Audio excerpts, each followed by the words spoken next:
Greetings, everyone, and welcome to another episode of the Quantum Celestial Healing.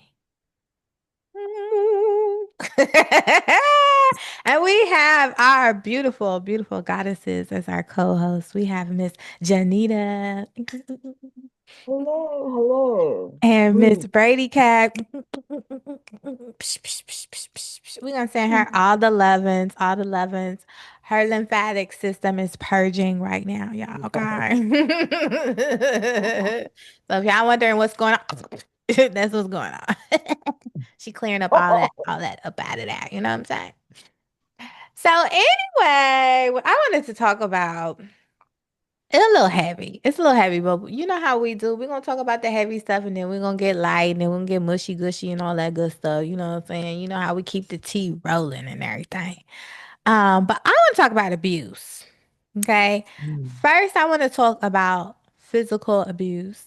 And then I want to talk about emotional abuse. And then I want to talk about all of our journeys, like on our healing processes. Because let me just share this really, really, really, really quick. Okay. And this, because this is on me. This is on me. Okay. This is back when I was just still a little bit judgmental. I still had a little bit up in that thing, you know. And so when I first started doing shows, right? um, those people that, yo, I send them all the love. Because they were pouring their hearts out and it was like some crazy ass, traumatic ass stories. Okay, when the You Thrive Everyday show first popped off, like, I don't know, 6 years ago or something, you know. So anyway, I had been as a host, I had got so used to people dealing with like real deep traumaful stuff, you know, from essaying to prostitution, drug addiction. Some people even had stalkers, you know, like it was just crazy work, you know what I mean? So, one of my guests had been in an abusive relationship, right? And so as I'm doing all my question asking and everything, and I'm wanting her to get deeper in describing this abuse because a lot of times, um, sometimes we go through so much trauma in life that when you get a little older, you know what I mean? You get so used to that type of trauma and that theme that you can be in an abusive relationship and it look normal. You know what I'm saying? Because you're used to certain kind of traumas in your life, right? And so I really wanted her to get into detail because I wanted people who were still not clear or aware of these type of abuse situations, what it looked like and how sometimes subtle it could start. You know what I mean? And how you could just like brush it off as something else, you know? Um, and so I kept wanting her to get deeper. And finally, you know me. I was finally like, so bitch, what happened? Like, can we get some details? You know what I mean? And I know because of who she was, this figure that she was, very public, a lot of traction as far as her social media, her parents. I mean, we talking about in other countries like diplomatic motherfuckers, you know what I'm saying? Status. Okay. She was also like a lawyer that decided to drop everything and like go into fitness. She had been in prestigious schools, you know, like across the country, you know, type shit. So it was almost like a disgrace to the family that you would like have this high education and then stop everything to go lift weights and shit. You know what I mean? So anyway, that's a whole nother thing. So she's in this relationship, blah, blah, blah. So, anyway, make a long story short, she just came as she's now spilling her guts in that space where she's comfortable. And she's just like, you know, it was emotional abuse and she's going into detail. And I just remember me just like, yeah, wait for it, wait for it, you know. And in my head, I was like, bitch, why are you so distraught? Like, you know, and that's just where I was back then. You know, I'm totally not there now. And as I said, I was just so used to dramaful, traumatic stuff that to me that was lightweight. But when you put yourself in other people's shoes, and we all not used to the same thing. So for her, that was deep ass, psychological trauma.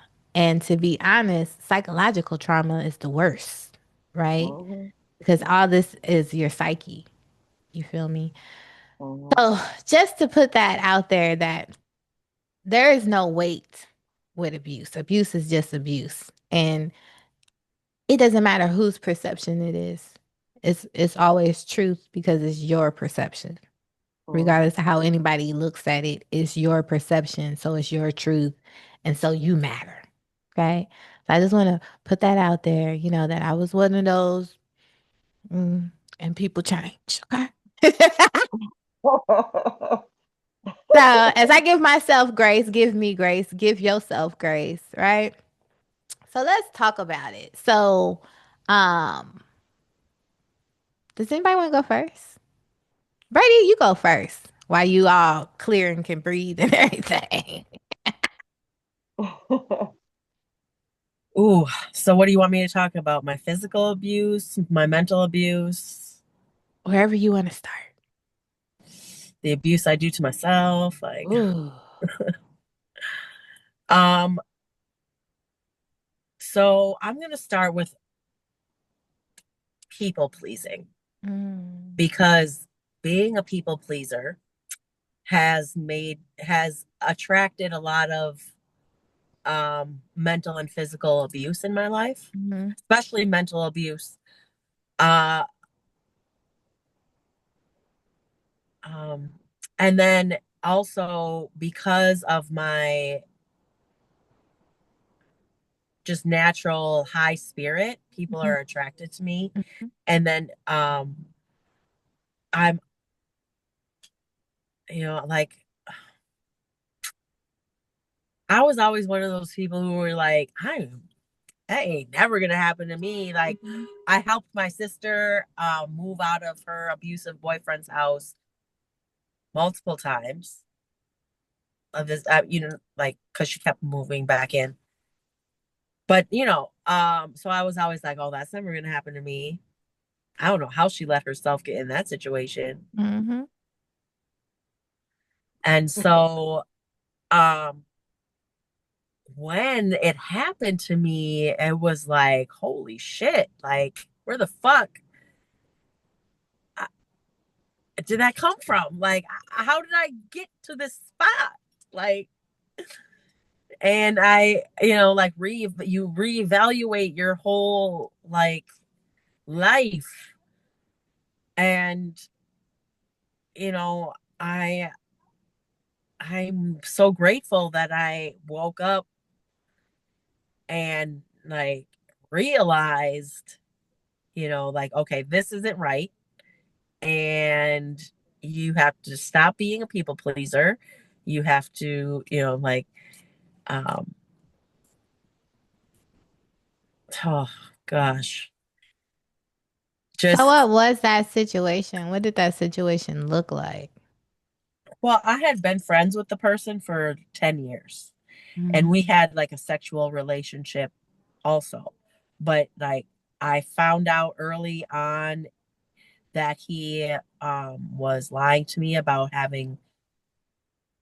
being he was living with his baby mom basically, and he has been lying to me about it.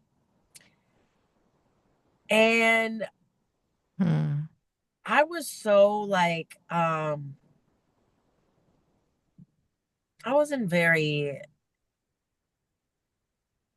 self-confident, you mhm, know. So when you know when I would attract guys, I'd be like, oh, like I gotta keep this one around. Like I do whatever I need to do. And a lot of times ended up pushing them away because I would basically just like, okay, you like me. That means I have to do whatever I have to do everything for you now. Like I have to cater to you. And um I just like kept going through this cycle and I'm like, why? am I not keeping a man? Like, what the fuck? I'm doing everything they asked me to do. It just was so mind-boggling to me at the time because I couldn't figure out, and then I realized like how much of a people pleaser I was and how much um misinformation I had been letting guide me Mm.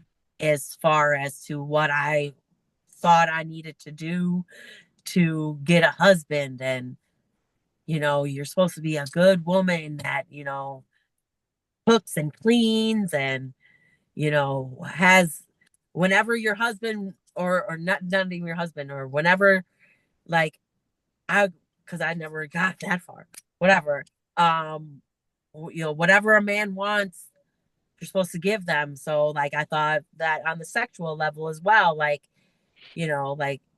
like, oh, so he wants me sexually, that means I have to do that, otherwise he's gonna go away, Mhm. even though he'd always go away.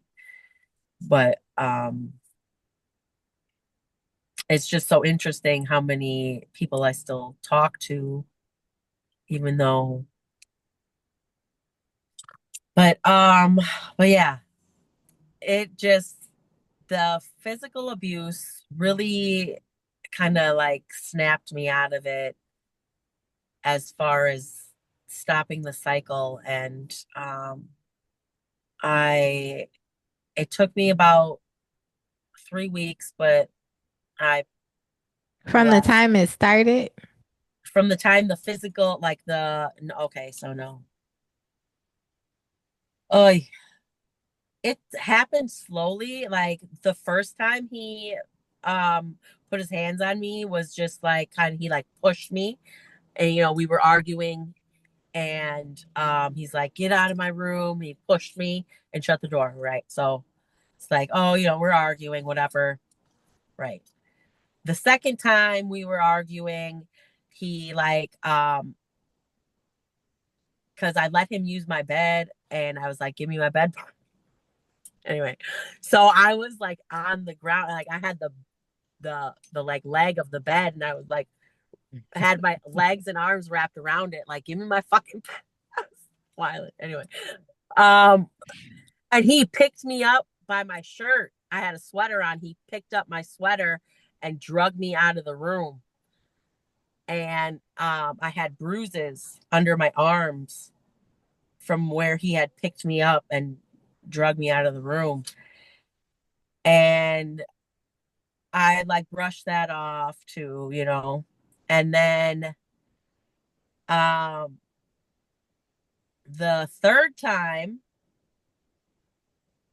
we were arguing, and he choked me, and this was in front of his girlfriend who was living with us at the time.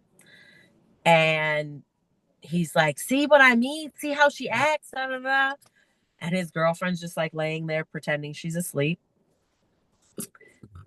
And and then and each time the argument happened over like um because I was like, you're supposed to be moving out. You said you would only be here a few weeks. Like, give me all my shit back and move out of my house. Like, you know, um, and and so the fourth time when it got really bad, he grabbed me by my hair and like pulled me down on the ground and dragged me across the floor, spit in my face, and like he threw my purse across the room. So I went to grab my purse, and like, I was looking in it, make sure everything was there. He's like, "Oh, you trying to find your phone? You trying to call the police on me?"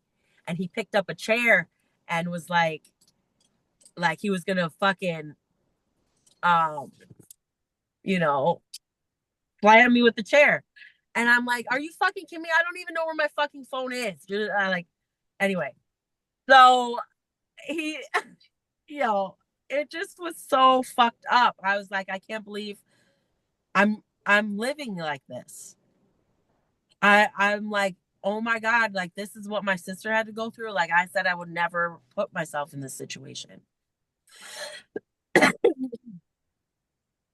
And that was um over like a period of like a year or two when it because before that he had never been like that with me. It was always, but he had like always been like pressuring me sexually where, every time he came to me and wanted me to like give him a blowjob or um if he wanted to have sex with me, I had to do it. Like he would even even when I said no, he was like he would grab me and I would just give in. Um and not really realizing that was abuse either, like because I would explain it to people and they're like, that's technically rape. I'm like, no, it's not. It's like, it's not rape because I said yes eventually by not verbally saying yes, Sorry, but sorry. physically giving him my body, you know? So I'm like, no, you guys are being dramatic. I was not raped. Even though like there was one night I was drunk and I'm like laying in my bed because I was living with the girl I was living with. She'd out everybody would always be at her house, whatever. And so we were all there partying one night and I go back to my room to sleep and he came in and just like started having sex with me. Yeah. And because like I was really infatuated with this guy. Like I Of course. really what like he was physically attractive in You every way considered for me. yourself lucky, right? Yes. I'm like I can't even though like I've pulled better. No, of course. But um that's still superficial. That's just looks.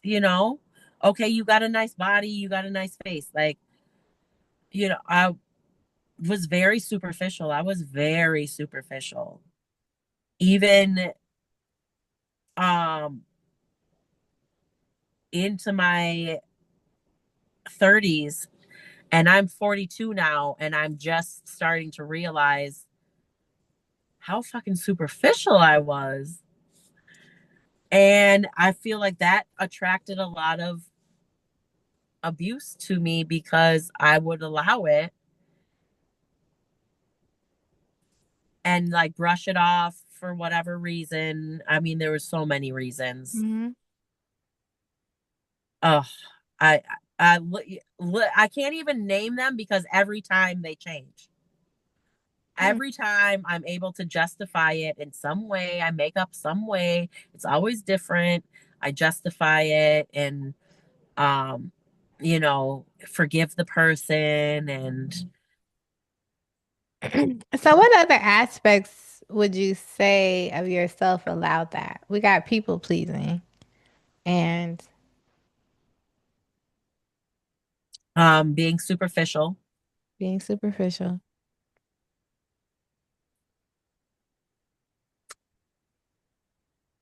my religious programming. Mm, We're very much programmed in the Mormon religion to be mm. I forgot um, about the that Mormon. that good girl that just you stay home, you cook, you clean, you learn how to take care of the house. Hmm. And my dad was always telling me like, oh, you got to find a nice Mormon boy. They shipped me off to Utah for a while to even see if Mm. that helped. That shit Girl, didn't you could have help. been a Utah housewife and Girl, you know how much fucking bullshit I found out about. Oh my God. I used to look at missionaries like they were just like the most, like, they were like closest to God to me, right? they Okay. have big So, parties. I didn't know that shit was such a big deal. Like their send-off parties. I mean, it's like they Jesus. You know what I mean? Like, I mean, no offense to that you know culture, what but I found out? I didn't know it was such a big deal. I'm in Provo, Utah, fucking at some we they had singles parties for, people who were single in the church. We would get together, and I'm talking to this girl who was on her mission, and she's telling me about all these sex parties that they used to have, Yep. for the missionaries. Mhm. Just the missionaries in whatever region they're in, they'd all get together and they'd fuck. I'm like, are you kidding? And I'm a virgin at the time, and I'm like, So that's the I opposite of am what I was holding taught. myself. I didn't have sex until I was 20. And um kind of I just really lost faith in everything after that. Mhm. And I'm Mhm. like, fuck it. If missionaries are out there fucking and they They on can't a get married, mission. you can't go on a mission and be married. If you're married and you want to go on a mission, you have to do a couple's mission, and you have to go, you You go gotta as go a husband and wife. swing. Yeah. So yeah, I was like, this is crazy. And I just, I lost all faith in the Mormon religion and everything. Like it just disgusted me. Mhm. And it made me think about, like, what else is going on. But that was, like, that programming is really It's fucked really up. deep, right? Yeah, deep. Religious, so religious, superficial, people pleasing. And yeah, and what else? Oh my gosh. Like, Would you my say not having insecurities. self love? Yeah, my insecurities, not giving myself love, was very insecure. And I'm yeah. And I don't know. I mean, we're shaped by events in our life. Like, I had a lot of bullies, all through school. People made fun of me. I was always fat. Was always it was always fat, you know. I was the big girl, whatever. Oh, And that need for validation. even big girls would make fun of me. Like, and I'm looking at them like, bitch, you bigger than me. That's why they was But mad. yeah, but I'm so, like, I don't know. I just, like, I couldn't, I don't know. I would push things down and push things down, and then I just explode one day and end up fucking punching a girl in the face, and then my parents be called, and my mom was like, you're the first and only child I ever got called. No, wait, my youngest brother. Anyway, so Mm. she's like, you're the first child I ever had to go to the principal's office for. She's like, why did I have to go to the principal's office for you so many times? Because I was they like, was Mom, fucking with you. yeah, kids are Right. mean. And yeah, and I mean, it didn't, I, but yeah, I would just hold shit down and hold shit down, and then just explode one day, and then people would get scared of me, like, oh, don't fuck with Brady, she'll beat you up. No, I seriously, as a former bully, let's talk about it. As a former bully, there were girls. I wasn't a bully on a grandiose level, but I was kind of a bully. I was a snob, which kind of made me a bully. But there would be girls that I would push and push and push. And when I look back on it, it wasn't because I didn't like you. You know what I'm saying? So to speak. I be really angry at these bitches. Like, why y'all keep allowing that? You know what I'm saying? So now I'm a push and push and push. You know what I mean? And then I would get the chick angry, and then I never forget it was this chick named Janelle. And I kept pushing her and pushing her. She was a little white girl too. Actually, she wasn't little. She was tall. She was a tall white girl. But she just kept letting people push her around. So I remember popping my shit one day. She got tired of me. She was like, I'm gonna smack you. And I was like, smack me then, bitch. She smacked me. And I didn't do nothing. I didn't do nothing. I remember everybody talked their shit in school. They was like, oh, you let Janelle beat you up. I ate it. But Janelle stopped letting people fuck with her though. Cause I was popular, bitch, and you smacked me and nothing happened to your ass. You know what I'm saying? Mhm. So basically, you helped her out. Ah. I did. I did. I did. But back then I didn't know what that was. I just knew that um it just disgusted me. You know, it was just like, why you letting people do that to you? So now I'm gonna do it to you. Now what you gonna do? Do something about it. You know what I mean? Mhm. Type. Yes, I was kind of a bully. I was using my powers for good. I was You were still Smokey the Bear even back then. Right, right, right. but now consciously, I'm a whole lot more. I was a little mean back then, though. But I mean, we were. Children are mean. Because I feel like it wasn't so much emotion and shit behind it. You know what I mean? It was just like, whatever the agenda was at the time. You were like you were on demon time for real. You know what I'm saying? It didn't matter how you came to your agenda, how you got there. You just got there. No, I was definitely for me though, So like I I could was see me always mean pushing to your my buttons in family. school Huh? and being shocked, like you beat somebody ass and being like, okay, we best friends, bitch. I fuck with you. I fuck with you. You know what I mean? And me, the one putting out the word, like, don't fuck with Brady K. Okay? She beating bitches' asses around here. I do. I could see it. Me braiding your hair and everything. Like, girl, let me braid you up real quick. We're gonna put this scarf on your head and you go fuck up. Go fuck up.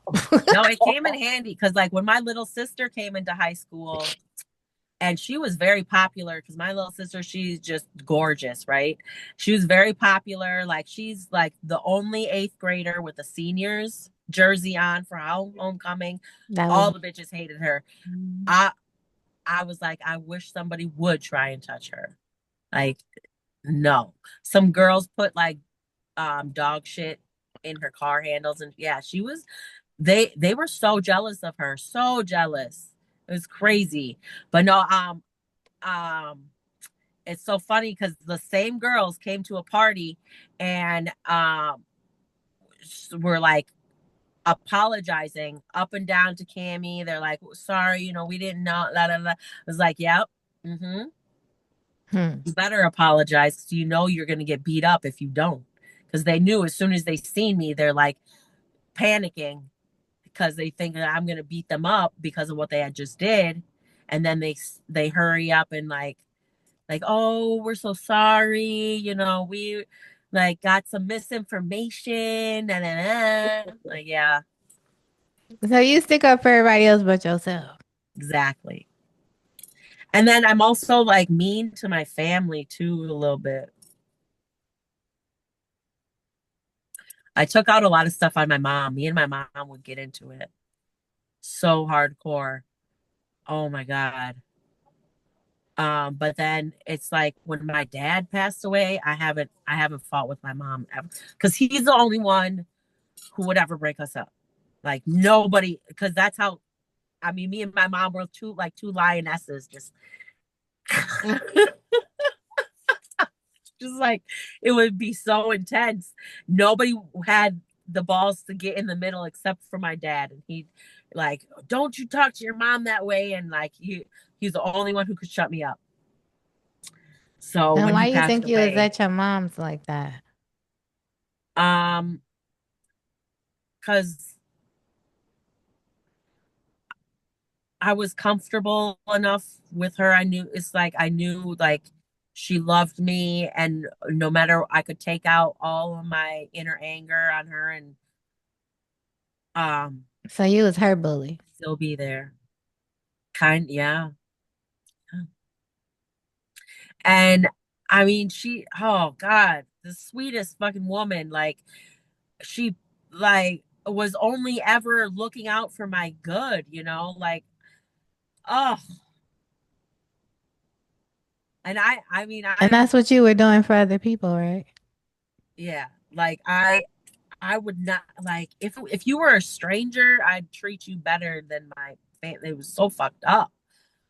I don't know why I had that, like, how, I don't know where that programming came from. I don't know what. I can't like really pinpoint where that came from, but I just know like Because you already knew your family. You wanted to be liked. You needed validation. You was a people pleaser. So of course you would be nicer to people you just meeting because you need them to validate you. You live vicariously, your confidence lives vicariously through other people. that's probably exactly right. So now you got some new opportunity to win some motherfuckers over. Like, yes. Yeah. Of course. That makes sense. Yeah. When I realized how superficial I was, that's when a lot of things really changed.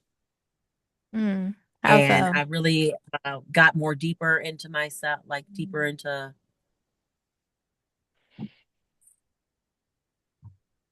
um, who I really was or who I really am, Hmm. but until like, like enduring that physical abuse really like, 'cause I'm pretty hard headed.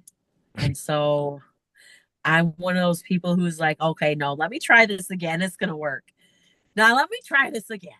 Nah, no, let me try this again.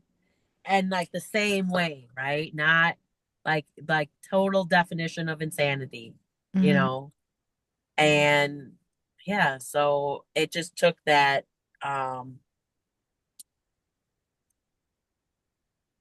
I had We to be are not slapped out of it. politically, let me just give Literally. this I disclaimer because we are not politically, y'all know the word, correct? Yeah. Okay. Because I was, and we a little sadistic. Okay. Because I was about to say, Just being authentic. and tell you, got some sense knocked into you. Yeah, I literally had to be slapped out of it, like slapped sense into me, literally. And yeah, I It's like mean, enough is enough. Yeah. With your yes, hard headed ass. yes. Yeah. And now here I am a year later, and I have never known myself more than I do now. And then like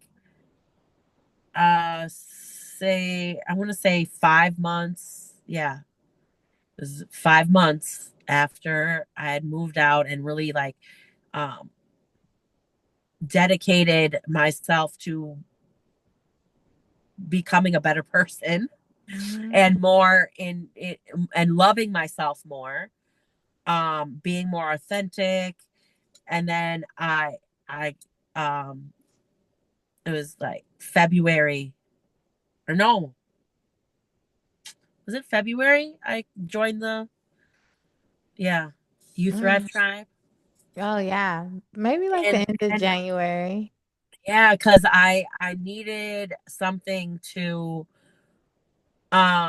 reflect on, and or like reflect back to me. Like I like it's just been a very helpful modality, with everybody in there. You share your experiences, and like I've really, and like people ask these questions, and like a lot of the questions really helped me to reflect and be like, okay, what am I doing, and be observant.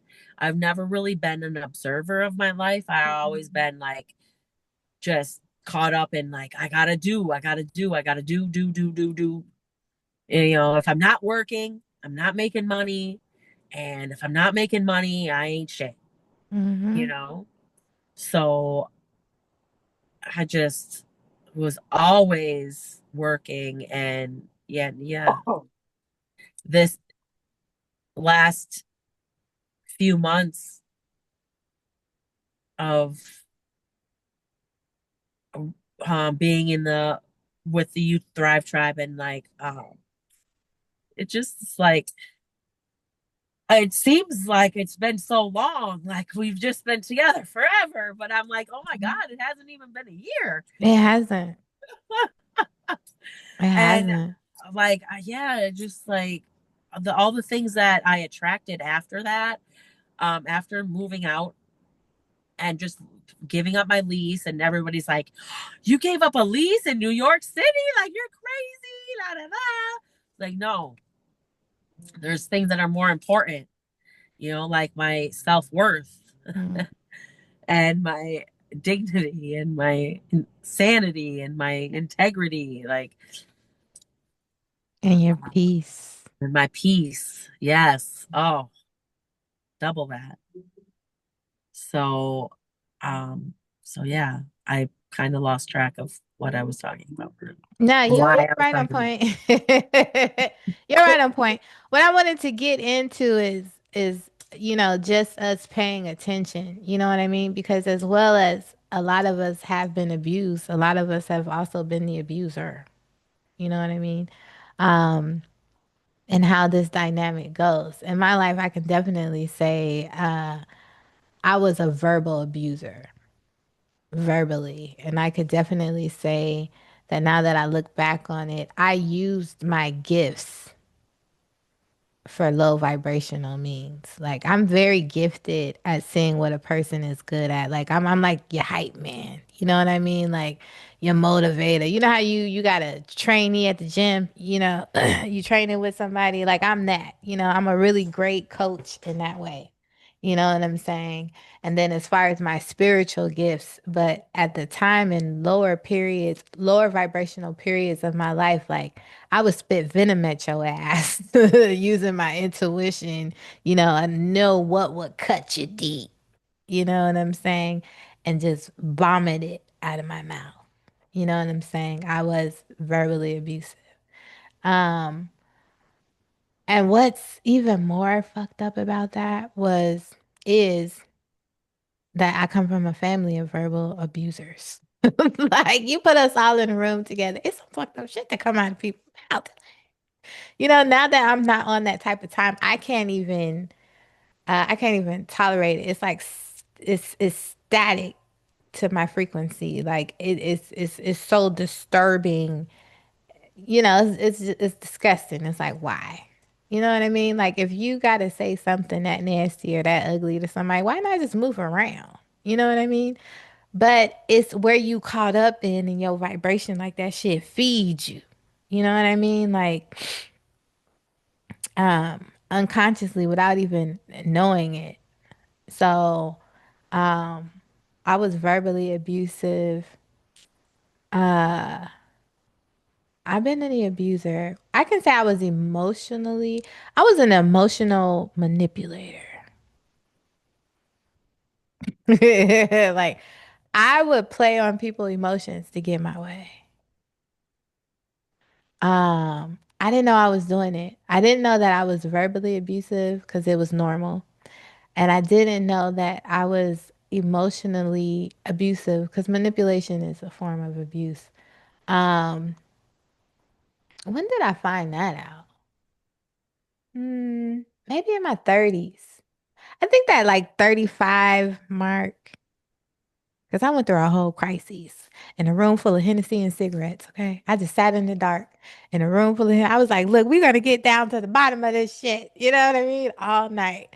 And I came out of there with so much guilt. And then after the guilt, I had to drink some more Hennessy and smoke some more cigarettes and be like, okay, instead of sitting in guilt, what is the other side of the coin? The other side of the coin is I'm a motivator. I'm very intuitive. I'm a healer. I'm this, and that. Even though I had previously been using my powers for not so low vibrational things. But emotional abuse, men, when I would want something and I would feel that they did something that was fucked up and wouldn't give me what I want, I would definitely play with their emotions so that I get what the fuck I want, you know? Um, I don't know about physical abuse. As far as me being physically abused, I've been physically abused. And for me it wasn't a continuous thing. You know what I'm saying? Like I don't want to discredit anybody's experiences, but my experiences were not continuous. Like my first relationship, I think we was together 5 years. He put his hands on me probably about a good 5 times. You know what I mean? But I did have black eyes. He blacked my eye once. Um, he smacked me once. Ah, one time I was in the shower. This motherfucker threw a Timberland boot at me. Okay. Um, but one experience that fucked me up. And I was a little older. I was in my 30s. I was in my 30s. Yeah, I was in my 30s. And so my lover at the time, we were arguing and look, me and this motherfucker was together when we was kids, okay? So we got back together. So to all those couples that have been together from, 13, 14, 15 and y'all in y'all 40s, I can't do it. Okay. Because back when I was 14, 15, I was ghetto. I was one of those, we done left the city. We done left Chicago. I want to go back home. I thought being ghetto was cute. How you gonna take me? I was one of them. You know what I mean? Acting out like just dumb, dumb, dumb. I had that program and I was a trap star. I wanted to be back in the trap. Yeah. It was cool type shit. Dumb. So I was big mouth ghetto, just whatever. So that's when I met him that time in my life. So it's like I don't even know. Like we had to get back together because all that was triggered. Like that South Side in Chicago, April was she was live in effect. So I remember I was like a mad rapper ass. I was spitting that venom, that cutthroat shit. I can't remember what the fuck I said, but I think I was in the shower. I was in the shower. Was I in the shower? I can't remember, but maybe I was in the shower. I don't know, but I was somewhere near the bathroom. Okay. Yo, when I say this nigga snatched me from over by the bathroom, drug my ass, got on top of me, and choked. So you ever seen the movies where, the white girl is getting choked up or she getting beat up by a dude and you yelling at the screen, you like, get up, go hit him, punch him. I used to be one of those, okay? Until I got choked. You can't move. When you getting choked the fuck, like your limbs, they go numb. They go, "Nee." Like your whole body goes limp when you getting choked for real. Okay, I started getting scared. Like, hold on, nigga. Like, I really can't breathe. This nigga about to kill me. Like, hold the fuck.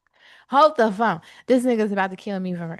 Like, you cannot move none of your limbs. Okay, you can't talk, you can't do shit. And then to be looking a person in the face that's taking the life up out of your ass, that's traumaful. Okay, that's traumaful.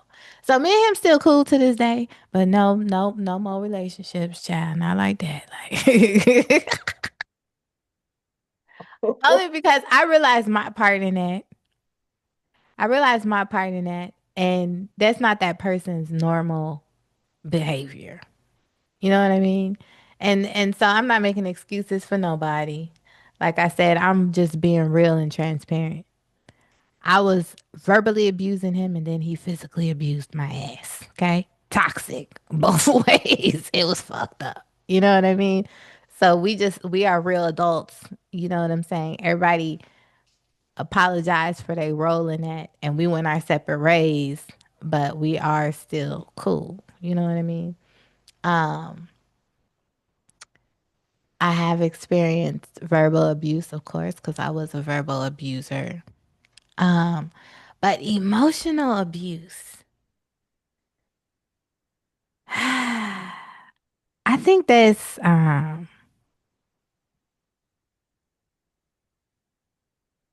maybe that was the toughest for me, even because I've been sexually abused, and I feel like the emotional abuse was worse for me in my experience.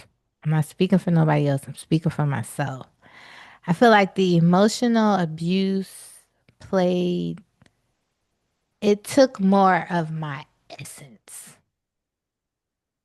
You know, like for me, I'm speaking for me. The body to be sexually assaulted, it's your vessel. It's almost like you can kind of tune out. You know what I mean? But the emotional abuse lives in a different space in your vessel. And it's like a record for me, a record that was on repeat that programmed my subconscious, that made it, that made certain things automated. You know what I'm saying? Within my vessel. It was like emotional abuse for me was like being hypnotized every day. You know what I mean? Like I said, sexual, physical, like I said, pop, pop, pop, it's over. You know what I mean? Sexually, same thing. I can go somewhere else, it's over. Emotional was all day. Like, it's on repeat. For me that was the worst. Recovering from it was the worst because there's so many things that you don't it takes you a while to identify. And you have to be away from that situation to be able to identify it. You know what I'm saying? There are certain things that play loud and clear. But there are certain things too that are like background music. You know what I mean? Like just playing in the background. So we're gonna let Juanita, girl, bye. In my defense, one of my favorite people, her name is Juanita. Rest in peace, Miss Juanita. She Mm. came to my mind because one of the people that I was talking about, it was they grandmama. Her name was Juanita. Um, so I ain't get her name wrong because I don't even call her Janita. I call her Nita. Okay. I just want to put that out there. Well, isn't that how you pronounce your name? Like in Spanish, wouldn't it be Juanita No, no, or Anita? Anita? Anita, Anita. Anita. Anita. Close. It would be like, "Hey, Nita," in Spanish, right? Anita. I know, right? Hey, Nita. That's hilarious. That's funny. Okay. Yeah, I have none. Now, y'all know I'm talking straight noise. So, we've already talked in other episodes about the sexual abuse that I went through with my father. So, that's already out there.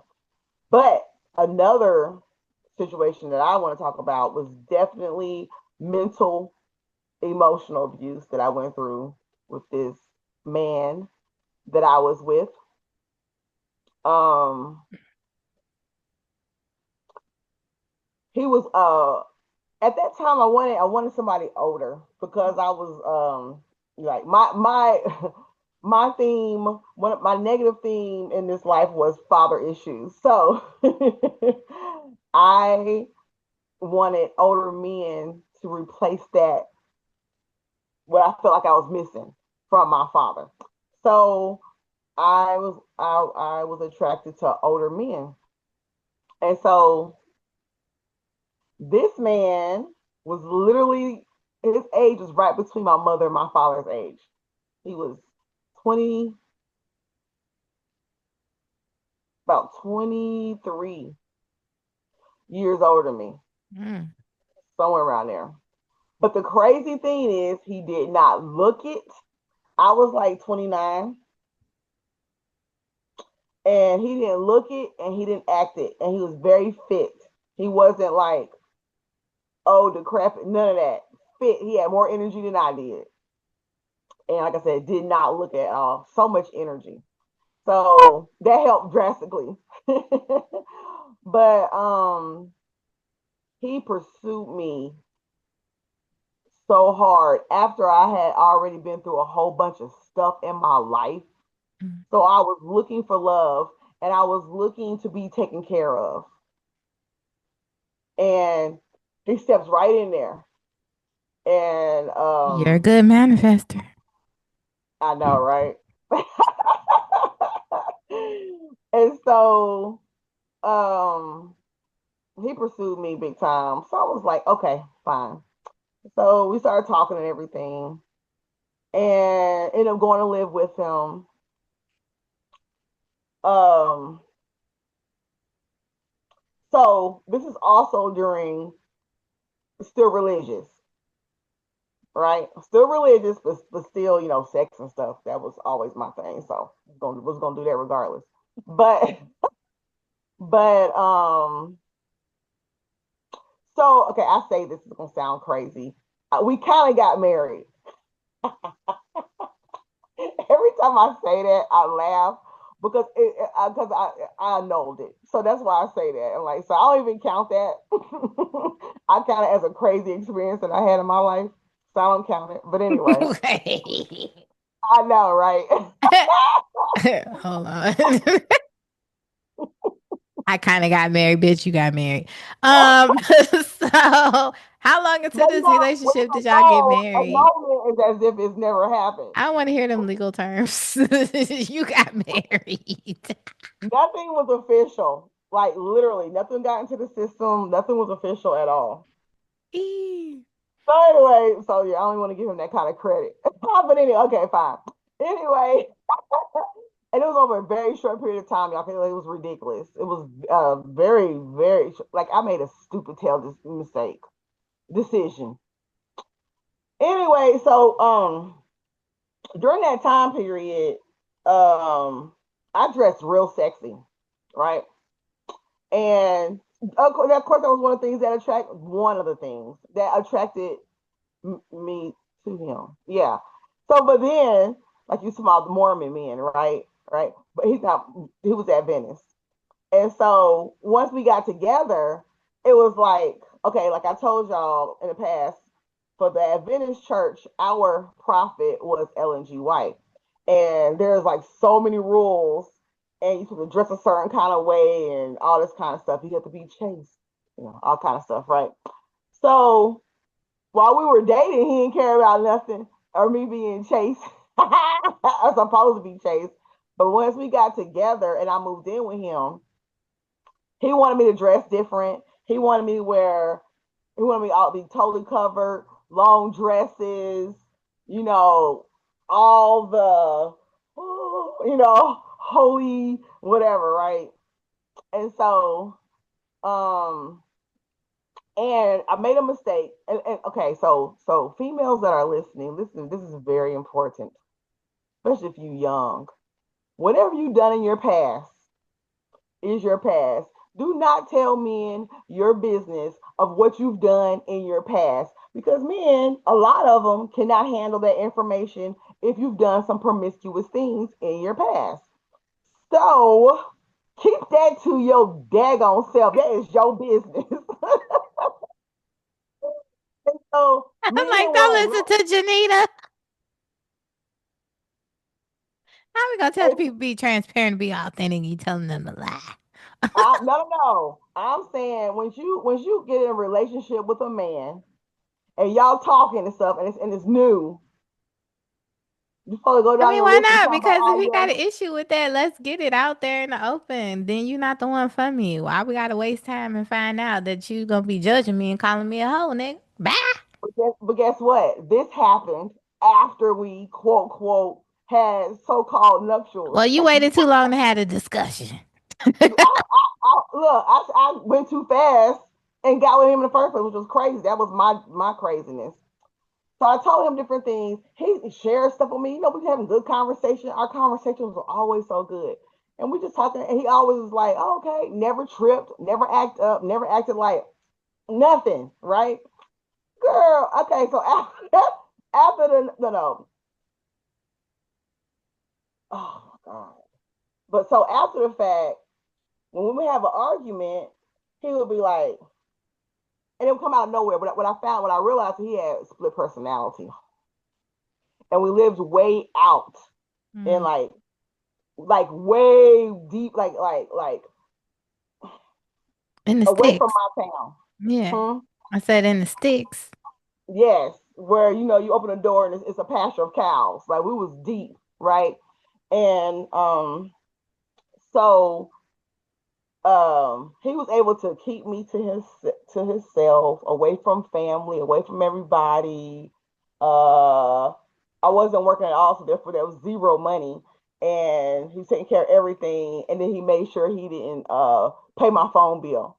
That way nobody can communicate with me and stuff like that. That's what eventually ended up happening. But anyway, and so he would say stuff like, wait, hold on, let me back up. Let me back up. So he would do stuff like he cooked dinner. I didn't have to cook at all. He cooked. He was always giving me massages, foot massages. He would always do foot spas, constantly massaging my feet. He was like extremely nurturing and extremely loving. Like at that time, I used to say, when I would look back on the situation, I would say he was the best man ever. Half, and the other side was the worst man ever, right? It Mhm. was like a total That perfect. extreme. Yes, it was Dr. Jekyll, Mr. Hyde. And so um he be he just loved me so much. Oh, I love you, you're this and that, and all these accolades, and go on and on a list, all these lists. And so we'll just be talking, and then out of nowhere, y'all, out of no exaggeration, we were having a good time, and out of the clear blue sky, he would go, "You's a nasty hoe." What? Wait, we're having a good time. Hell, we could be talking about the Bible, whatever, right? We're just having a good time, and just out of nowhere, and I would see it. I noticed it. The switch up happened, and his body would change, his face would change, and Mhm. he'd be like this. You're a nasty hoe, and I'm like, what? Mhm. Oh, you just a hoe. You're this and you're that, and he would just start dogging me out, y'all. It was so crazy. And I'll be looking like, what the heck is the first time it happened, I was like, what the freak is going on? And he would just go on and on how just being mean and putting back in my face the things that I told him from my past, right? And I was like, I'm sitting here like, what the heck? And you just saw it. And then he'll be like, yeah, yeah, that's right, yeah. And he'll be like, and you, la la la la la la la, yeah, yeah, that's right, and you, blah blah blah. I was like, oh my goodness, this man got a demon in him. That's what I thought at the time, right? I'm like, oh my god, he is possessed by demons, and they have taken control, and he is flipping out. I can see the completely two different people, right? And I was like, oh, it got to the point, y'all, when I would, okay, Christian, I would, this is what would stop him. Because fussing and stuff was no point, right? I mean, it'd be like a little bit of argument, but I see this other side, and I didn't trust it, right? I didn't want this other side to try and do anything to me. What I used to do was I would get on my face, y'all. I would lay down on the floor, get on my, prostrated, right? Prostrated, whatever. Lay down my face, arms out, and start praying. That's what I did back then, right? And I'll start praying, and I'll pray out loud, and I'll be saying certain specific things. I don't remember all that stuff now, but I would be saying certain specific things in my praying with my face down. And every time I did that, it would be like, and then he would snap to himself and be like, "Baby, I'm so sorry. I'm so sorry. You's a good woman." I was like, he's like extra country at that time, right?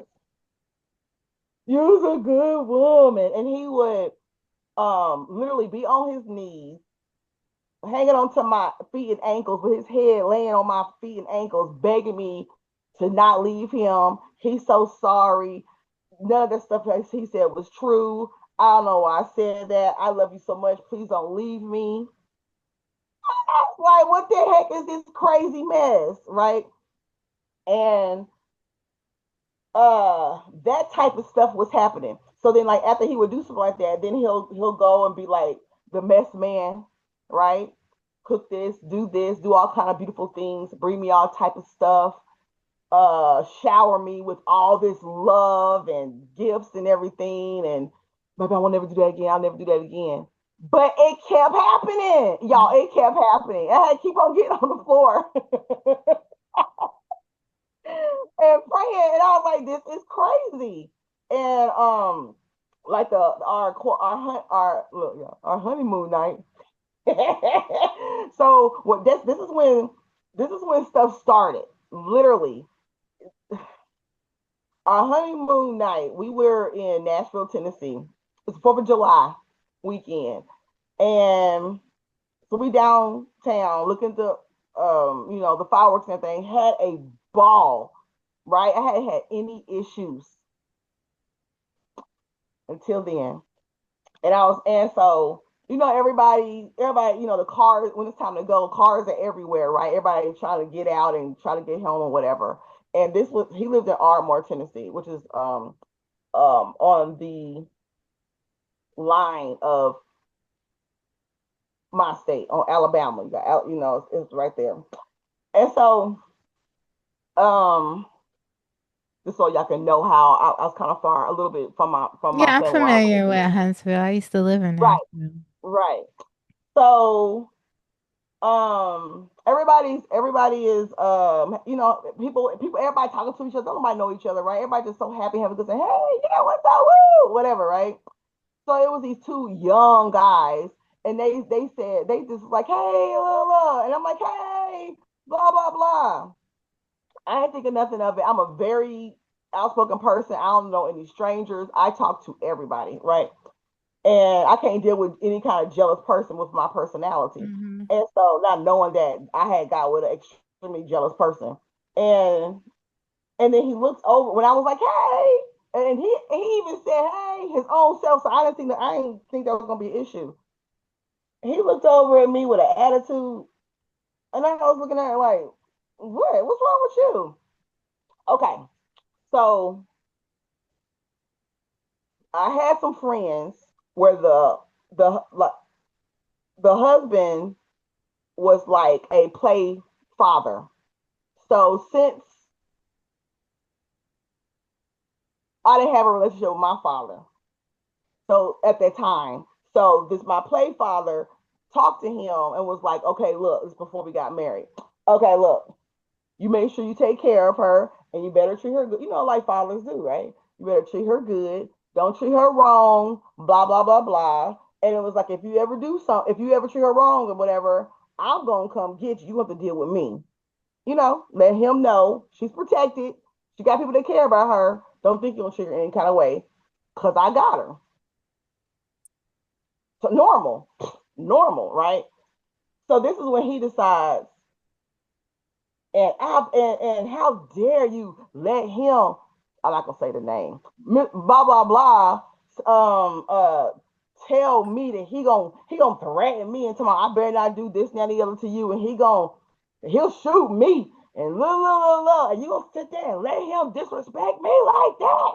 And he just starts going crazy, and the windows are down, and so it's people everywhere, and he's in the car hollering Hmm. and screaming at me about what the my play father was saying. And I was like, oh my God, what did I just do? What the heck did I just do to myself? We get to the hotel room, and he going off. Y'all, this man was acting so crazy that he was jumping up and down in the hotel room, making all this noise, screaming and hollering to the top of his lungs, going off on me. And I was just like, I have totally royally fucked up. Okay, oh, what the freak? Because I'm one of those that's like, ain't no man gonna be abusing me, ain't no man gonna hit me. Like I'll be darned if that happens, right? I've always been like that, but I've been through mental, emotional abuse. But the physical, I'm like, oh heck no. So a little time later, a friend of mine had said, he abused his last wife. Are you freaking kidding me? So I'm saying like he ain't about to be abusing me, not physically. It's a trip how you be picking and choosing what kind of abuse you decide you gonna go through, what you're not gonna go through. And so he would his abuse would just constantly be dogging me out, degrading me like crazy. And then I'm the best thing since sliced bread, the best woman ever, all these beautiful, this long list of why I'm so wonderful. And this has kept going like this, back and forth, to the point where, um, oh, wait, before I tell that part. So one time, so one is such a trip. I was like, I be darned, he ain't about to hit me. That's not happening. So he would y'all. I don't know how he did this. I don't know. I have no idea how this man did not sleep. He would literally torture me by talking to me all night long, like literally on purpose. He would talk to me nonstop, making sure he's trying his best to keep me awake. Just to, it was a mental crazy thing, and it was just like it was his way of just like really messing with my head. It was so crazy. And he was just talking, and I'll be exhausted. I'll be so sleepy. And he was just talk, and make sure he's keeping me awake and make sure he's keeping me awake. He would do this for nights and nights, but still get up in the morning and go to work and come back. And I'm up here like, I'm just done. I'm just like, this, oh, it was so crazy. And like, as far as like marriage, right? The marriage thing. Okay, this is my husband. He's the one that's supposed to be in charge, and supposed to be what he says, and all that kind of crap, right? But at the same time, I'm mad too, and I'm tripping like this ain't right. But the good side was so good that I didn't go nowhere at first because the good side was so extremely gigantically wonderful that I had never experienced before.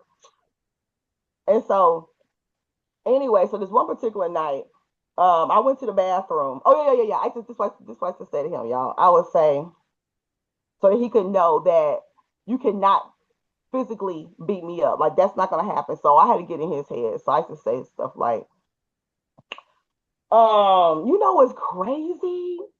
When I was here, I'll make it a story. Yeah, a friend of mine, her husband was abusing her.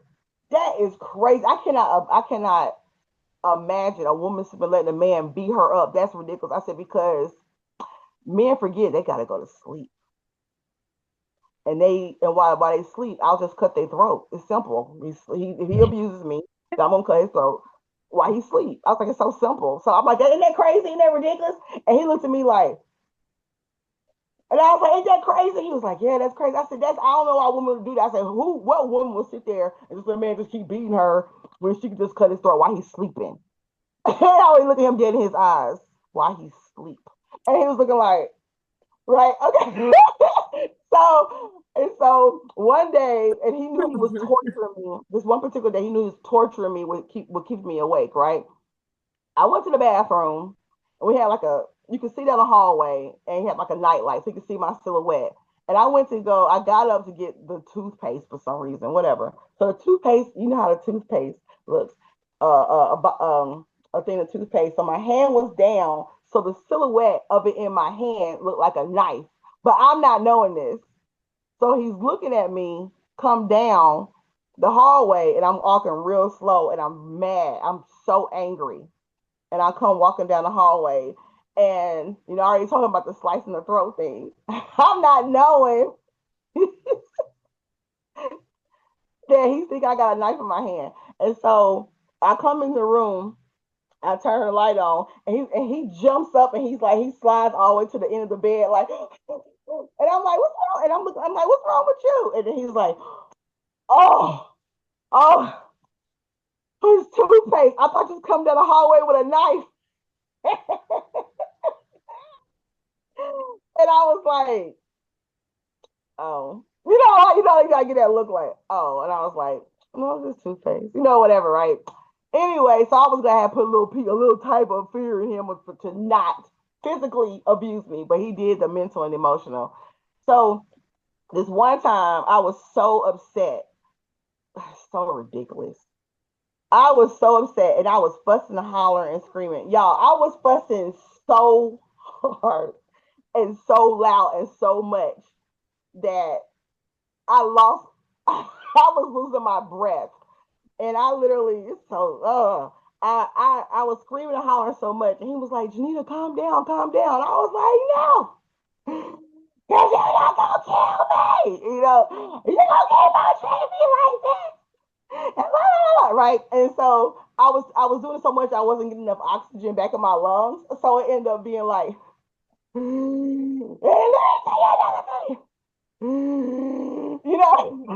that. Y'all, I had fell down to my knees because I was getting weak, but I still was hollering, screaming. He's like, Janita, you got, like, he think I'm gonna pass out. I have a heart attack or something. He was like, calm down. And he's trying to get me to pick me up and calm down. Yeah, it was so stupid. And it was so crazy. And I felt myself getting weaker and weaker, but I'm still screaming and hollering. And you did that to me. And you did that. Right, yeah, I was crawling. I started crawling down the hallway from the bedroom to outside so I could get some air. I needed some oxygen so bad. And he kept trying to help me up. And I'm all like, doing all this, like, and he's thinking, oh my God, my mom's husband at the time, huge man, huge, y'all, like 400 plus, 6 foot something, enormous, big belly, huge, right? From Philadelphia, ex gangster, okay, right? And so he's like, Janita is about to die, and they gonna come and kill me. And he's thinking about the man who told him, before, if you do anything to hurt her, I'm gonna come and shoot you. And he's looking like, oh, I don't push you too far. I don't went too far. I don't put you too far. I'm outside.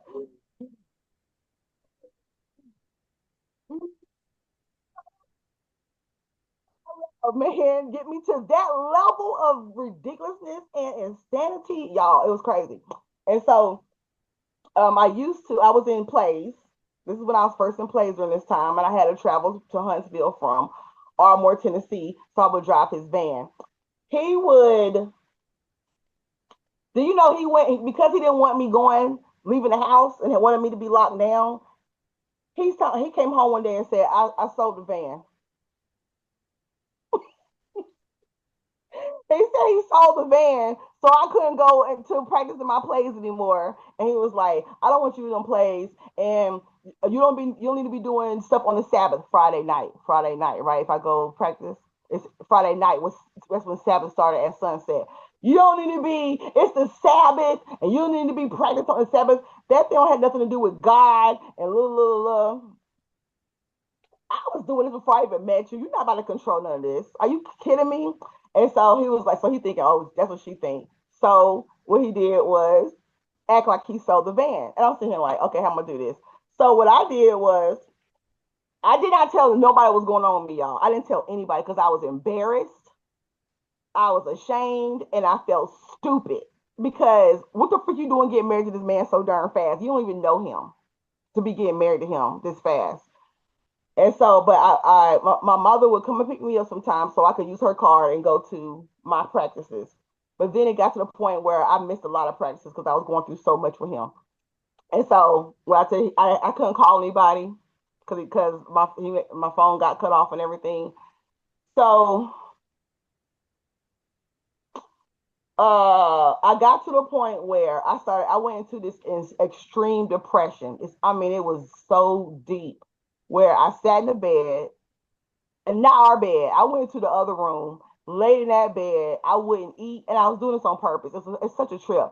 Part of me, I mean, I was in depression, but the other part of me was also manipulating his mind at the same time while I'm trying to figure out what the hell I'm gonna do in this situation, if I was gonna stay or not. But it was just so bad. I was just trying to figure it all out, and I was just like, I didn't lose all myself, but a part of me was like losing myself, Mm. and I wouldn't eat. He'd be bringing me all his food. I wouldn't eat nothing. He would bring me stuff that I like. I wouldn't touch anything. And I used to just cry. And he's just like, oh, I have just totally ruined her. I've just done, this is ridiculous. And then and so he was all scared and concerned about me. And so what I ended up doing was, so this one particular day, I went to the neighbors. I don't know these people. He been out there for years. He built that house. Okay. His first wife and kids was in that house. So he been out there forever. I go, when he's at work, he's gone for hours, right? So what I did was I go to the neighbor and I said, okay, listen, I need to use your phone, please. I need to call my mama. I knew she knew who the guy was. And I was like, he's abusing me. He's keeping me basically hostage. I can't go anywhere. I need to call my mom so she can come and pick me up. Can I please use your phone? And it was a white lady, and she was looking at me all weird and strange because I guess that's her friend, right? And she can't imagine her friend doing nothing like that. And I was like, please, can I use your phone? And she was like, okay. Like, I'm thinking, you a woman just like I am. Why you hesitant? I'm telling you what the freak is going on with me. Um, so I called my mama, and so they called. So her husband, and she called another friend with a truck. I'm flying, y'all. Trash bags. I'm throwing everything I got. I'm throwing it in there, and um, they get there, and he wasn't supposed to come back for hours, y'all. Why am I up here hurrying up and putting stuff in the truck? Why he drive up? That's how it always Why he happens. drive up? And call his son. Like he gonna have some little back on his little son. Call his young grown son. What was his little son supposed to do?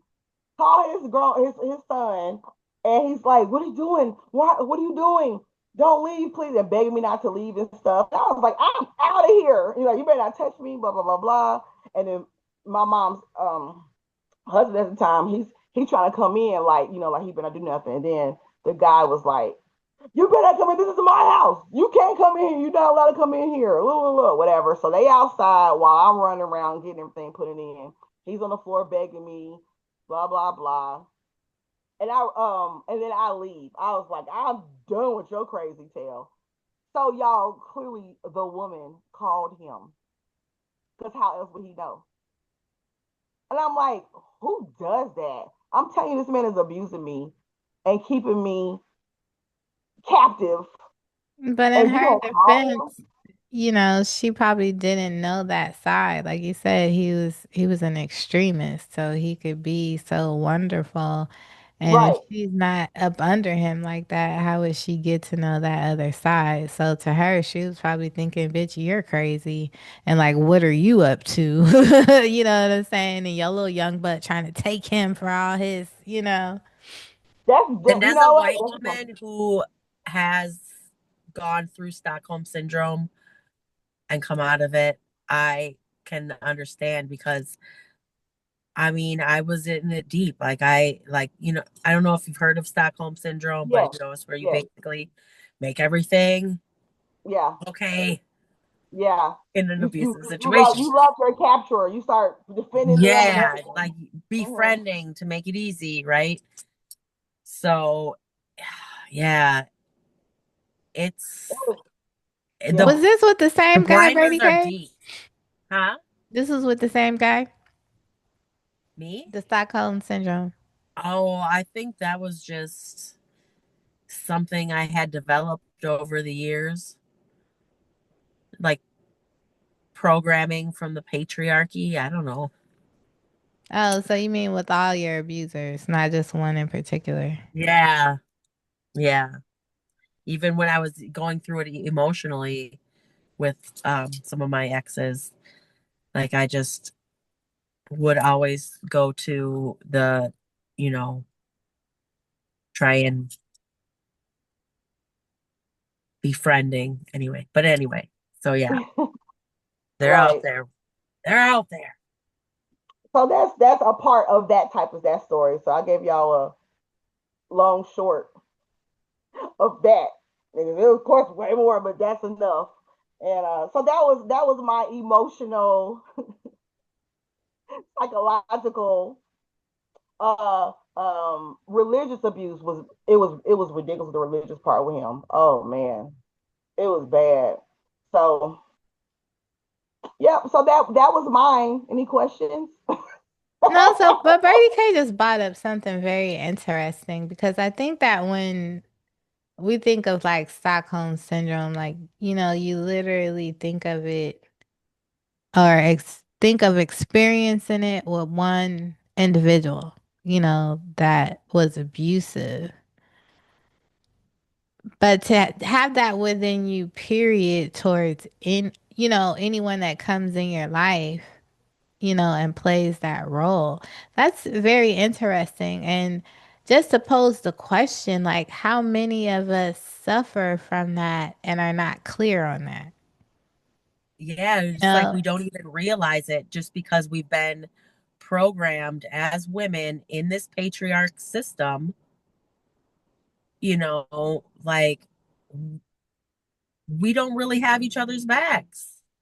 We are gonna question each other before we're really like, okay, girl, I know you telling the truth. I have no question, like I got your back. Like whatever you need, you can stay here until your mom comes. Like that's what that woman should have fucking done.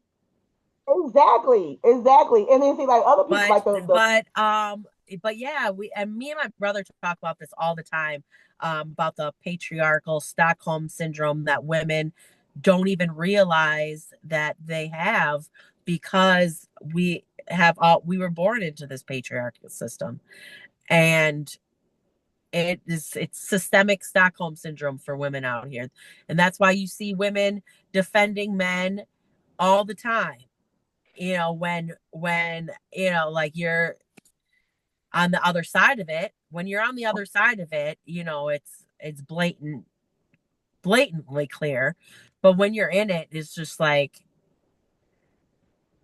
uh, you have a hard time thinking that a loving, caring man can ever harm a woman. Ugh. But was inter Janita, have you ever felt that way? which one as far as Stockholm? Yeah. I And feel just like I are feel like in the need of to the want to protect or stick up for your abuser. well, that's what I felt like. I apologize. Hold 1 second, please. That's very interesting. And when she gets back, I wonder, between you and her, because both of y'all are very similar with having um abuse, a type of abuse happen so young Uh-huh. and with someone so close to you. You know what I mean? So I'm wondering if that's a common thread with women that have been abused by a loved one as a child. Because to me, that's just one plus one almost equals two. Yeah, no, I think that might have something because yeah, I in my situation with my like it was my grandpa, so you know, and then because when I came out the first time, nobody believed me, they still protected him. Mhm. It just and I found out later that he had been protected but before that, like yeah, it's so interesting how that. I never thought about it in that way, but that makes so much that like that just opened up a whole can of worms for me. Yeah, and that makes sense to why I, even later on in life, I kind of took a blind eye and brushed off a lot of things, just to keep the peace and make it, like,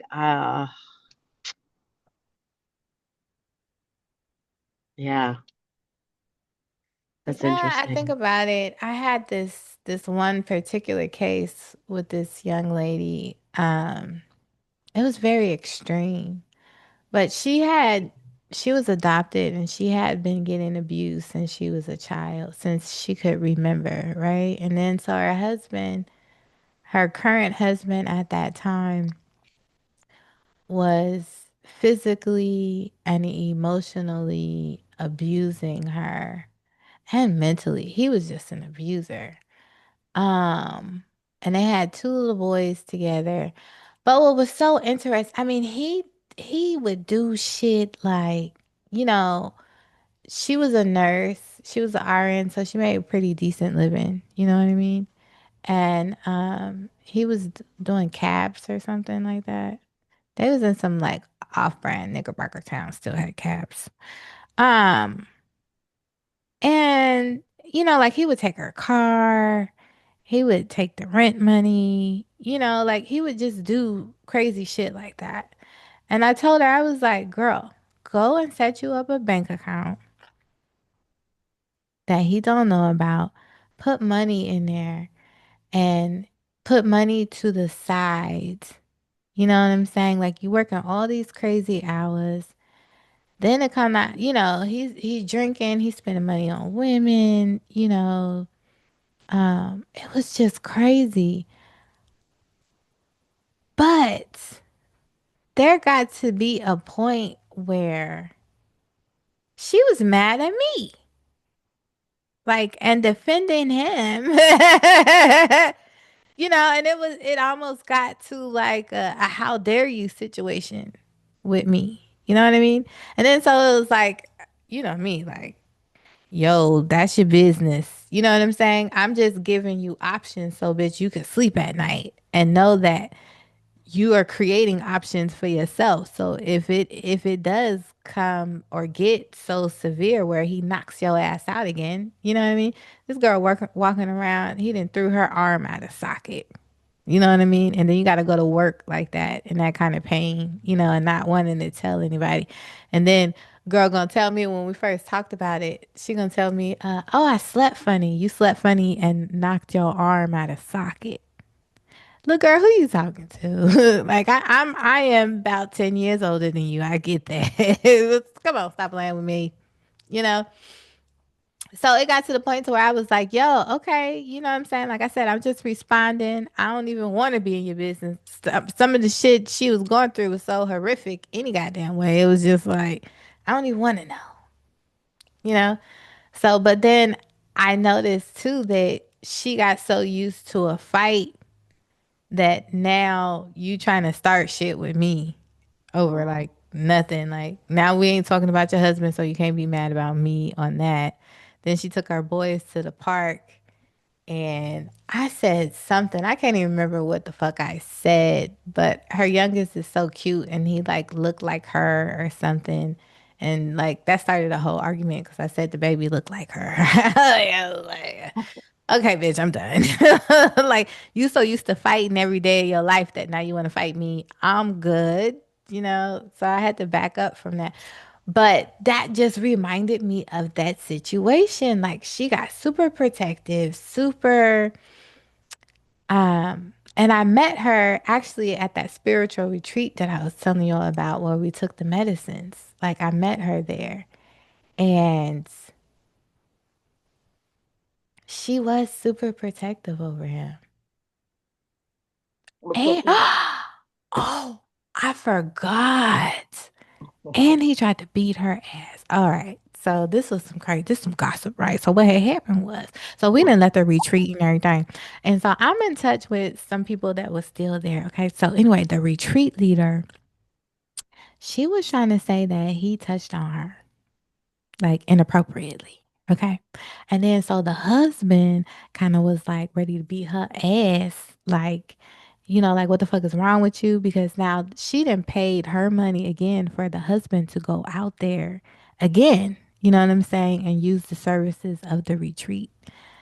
And now you saying that the retreat leader didn't touched on you.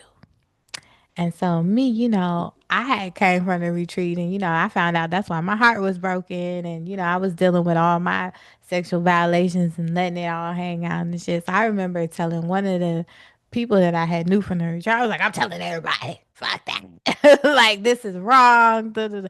He was like, wait, before we go telling everybody, you know what I mean? Like, let's see, you know, just kind of like how this play out. Duh, duh, duh. So anyway, she did go into protective mode with old boy because I'm on the phone with her and she's very clear. She's telling me the story over and over again about how this man like fondled her boobies, you know, and was inappropriate with her.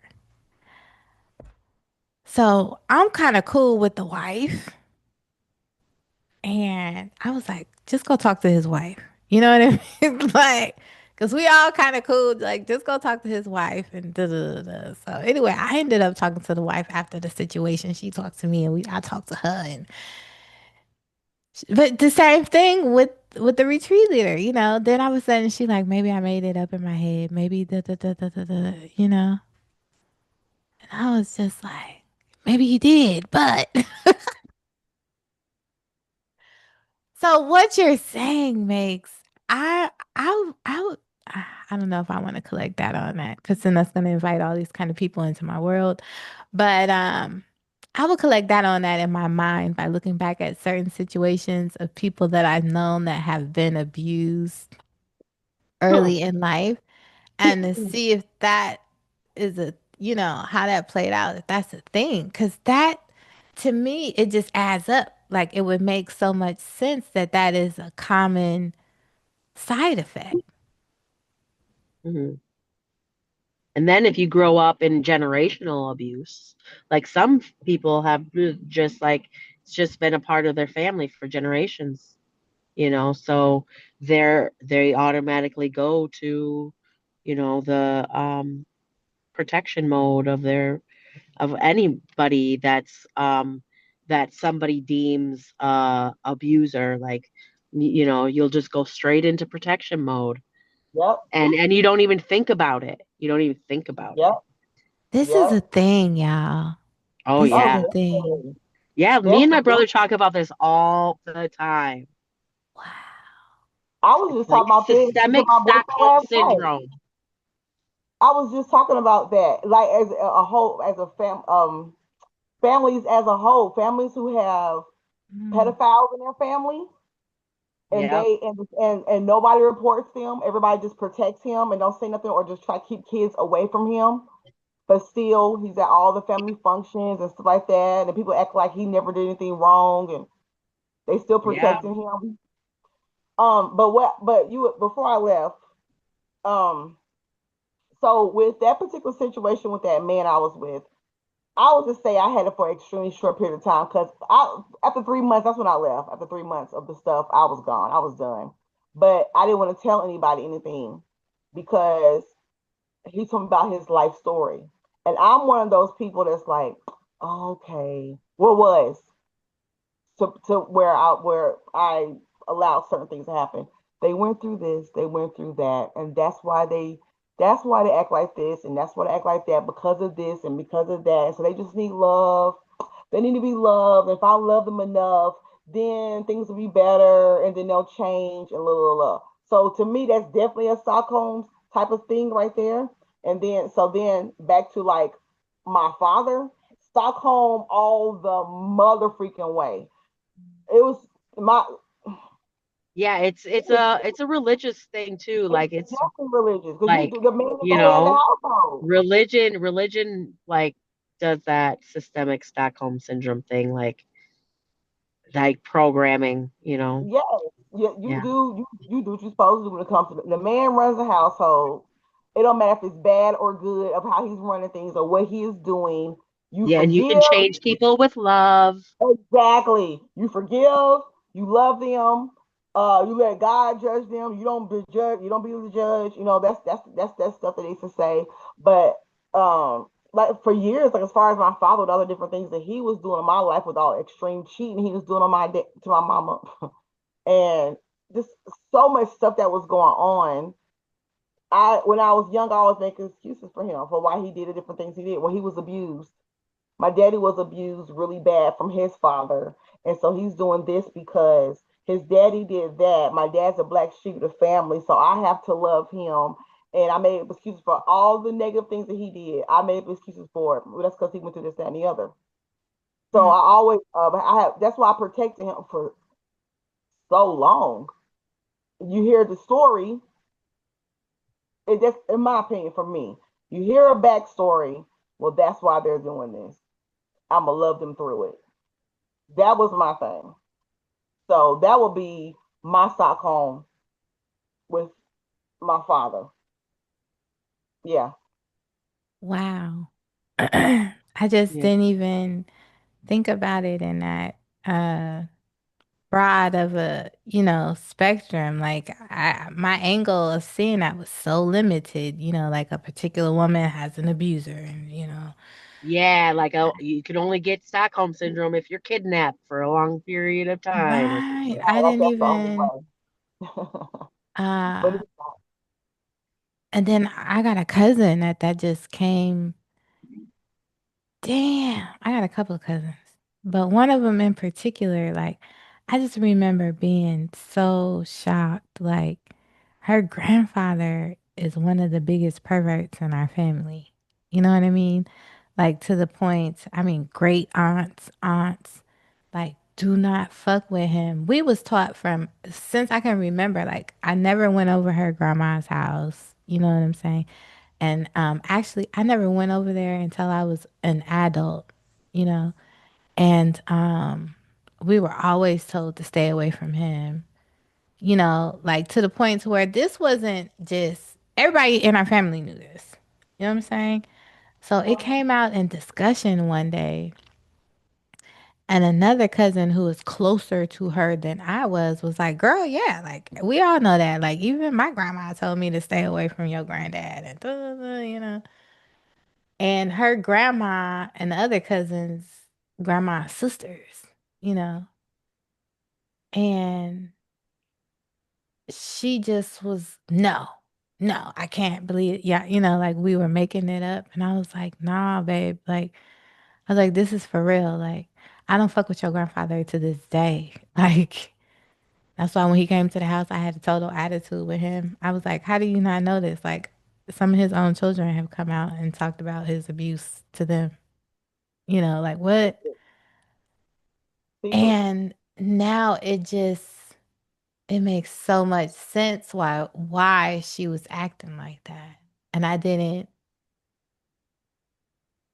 you know, sometimes I have blind moments and sometimes I really do have these rose colored like love glasses, love goggles, you know.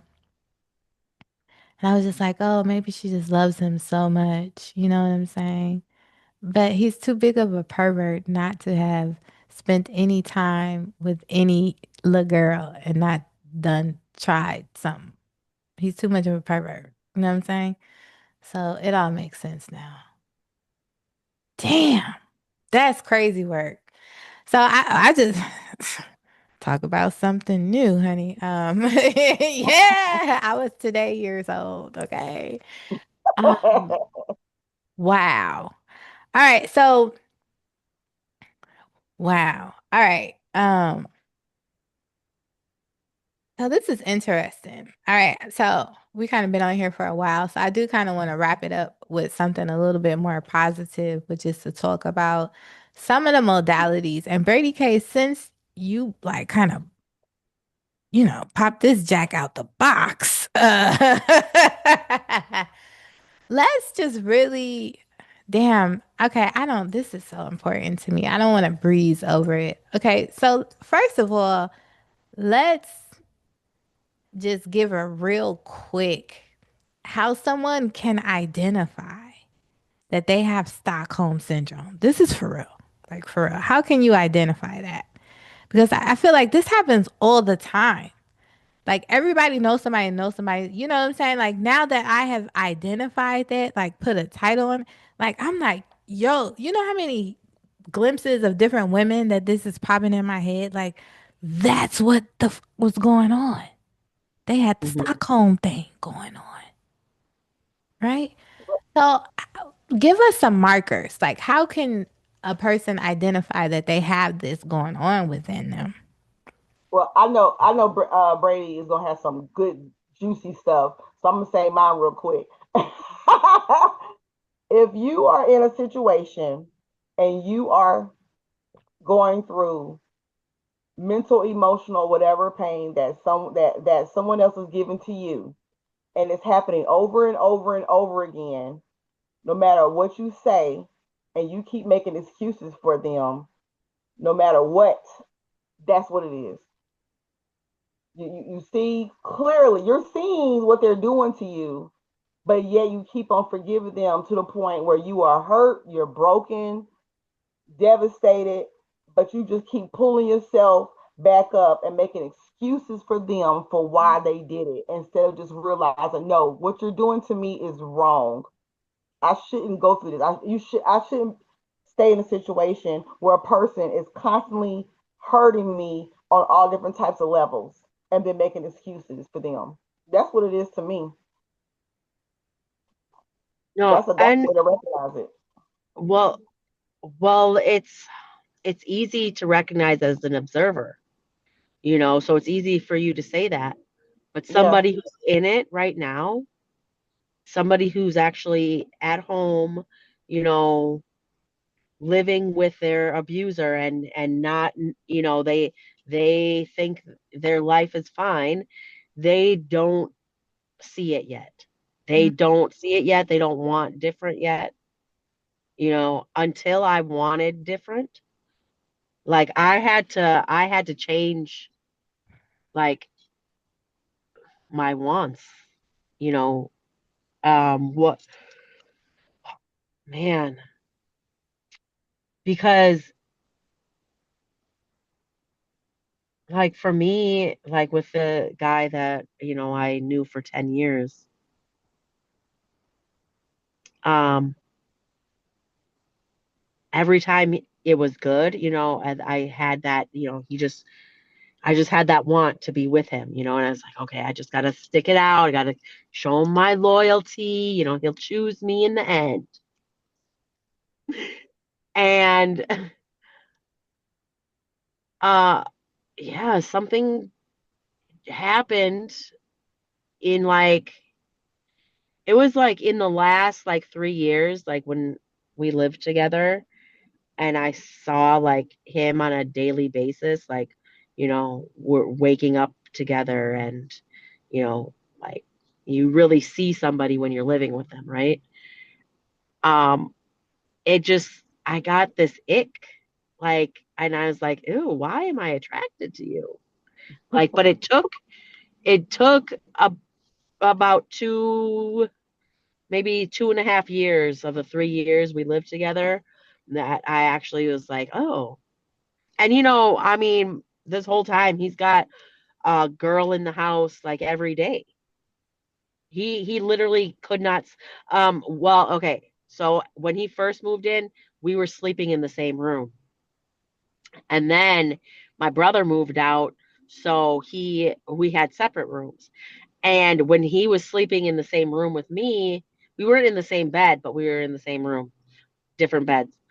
Um, he never had a girl over, but he would always like come to my bed and like, you know, when I anyway, and he would, even if I said no, and I'd be saying no the whole time we were having sex, like, get off me, no, I don't want this. And he always liked it when I would talk sexy to him, and he'd be like, oh, tell me not to stop, or tell me you want me to come, or tell me, and I would, talk, do his little whatever. And then I got to a point where I was just like, no, I ain't saying none of that shit. I don't even like you. I don't want to have sex with you. And he's having sex with me while I'm saying this to him. He didn't give a fuck. It was just crazy. But yeah, I didn't realize it until it like it was something in my head just was like, Brady, this is really what you want? Like, no, this is not what you want.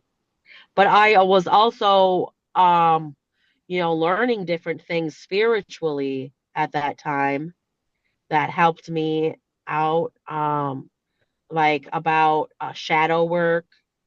And my shadow work, I feel like, really pulled me out of a lot of shit. It really, like, really going in and getting to know myself and uh, seeing how I was also being a manipulative person, and I was also being mentally and physically abusive, because uh, I hit him a couple times, like, not like just, like, whatever. Anyway, so, but still, that was, you keep your, that's still not right to put your hands on anybody for any reason. But yeah, I had to really want different for myself. And until I wanted different for myself, I didn't even know. Like, my brother pointed out the whole Stockholm syndrome thing, and After the I fact didn't or believe, during? huh? After the fact or during? No, during. I didn't believe him about it. It took him a while of having to talk to me about it for me to be like, oh, okay, yeah, I think you're right. And it took me like my brother is very, very like he has his moments as we all do. But yeah, I learned a lot. And that's why I'm really grateful that I had family in my life that always was like telling me like, why are you putting yourself through this?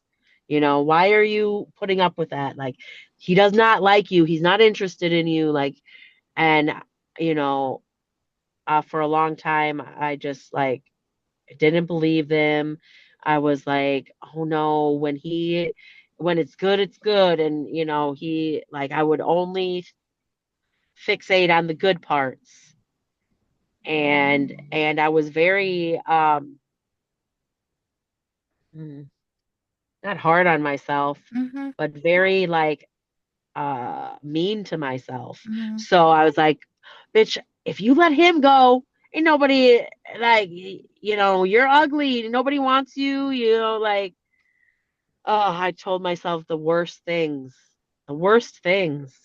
And yeah, so it wasn't until I wanted different that I really realized. And during my shadow work and all that stuff and being in observation of my life and like slowly it everything changed, but and very slowly because this is probably like the about 5 years ago when I even found out about shadow work. And and then even when I found out about it, I didn't really like go deep into it until probably like recently in like the last 6 months. And I kind of just like was very superficial about even like all the spiritual stuff I was learning about. But yeah, um being physically abused for me like really just changed a lot for me. And it was like, okay, Brady, you really have to like tighten up and like go all into this thing, like figure out who you are. Like I had to admit that I didn't know who I was. I had to admit I didn't love myself. I didn't want to admit that because if I admitted that, then oh my God, I'm a horrible person, you know. So Hmm. Girl. I'm like, damn, did I have Stockholm syndrome? As I'm and sitting here listening to y'all talk, right? I'm like, we all could on some level, on some spectrum. But yeah, it's like even like with my sister when she was with that guy, she was with him for a long ass time, moved out of his house like 3 times.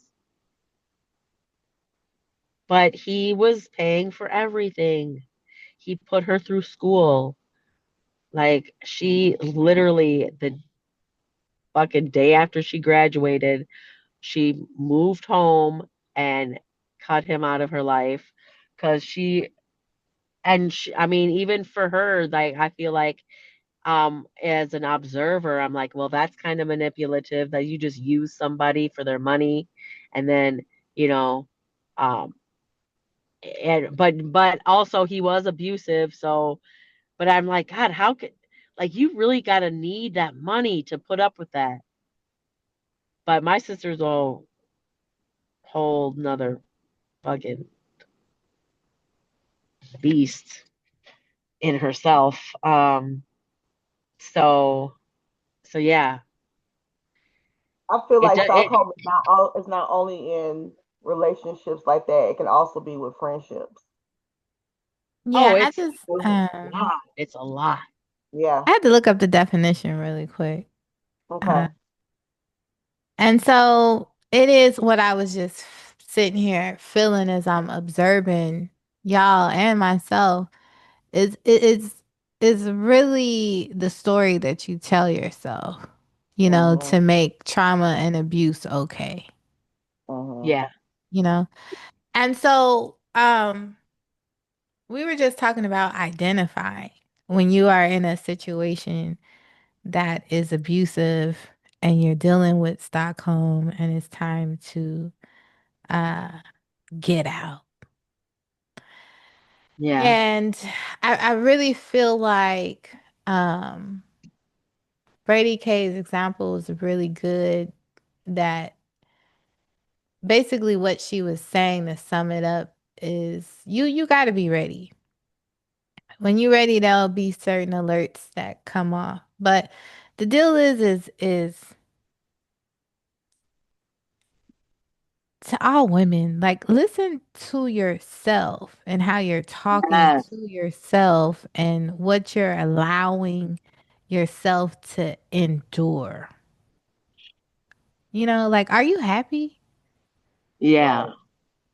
And if you got to sit there and think about it, that's a no. Right. Um, is your relationship healthy for you? If you got to think about it, that's a no. And Walking on eggshells. walking on eggshells, a heightened sense of anxiety, Mhm. um, these things become so underneath and play underneath once you be in these relationships for years, because Mhm. the body's main thing is to adjust and create a sense of homeostasis regardless, you know? And so I feel like, listening to y'all and my own experiences, one of the major things is your self talk. Your higher self doesn't name call, your higher self doesn't put you down. Your higher self doesn't speak what we call negativity to you. Your higher self gives suggestions, makes you feel impulses to do certain things that are for your good.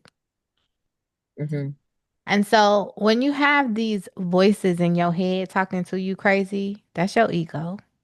That's your human self. And so you got to ask yourself, why is self talking to me crazy like this?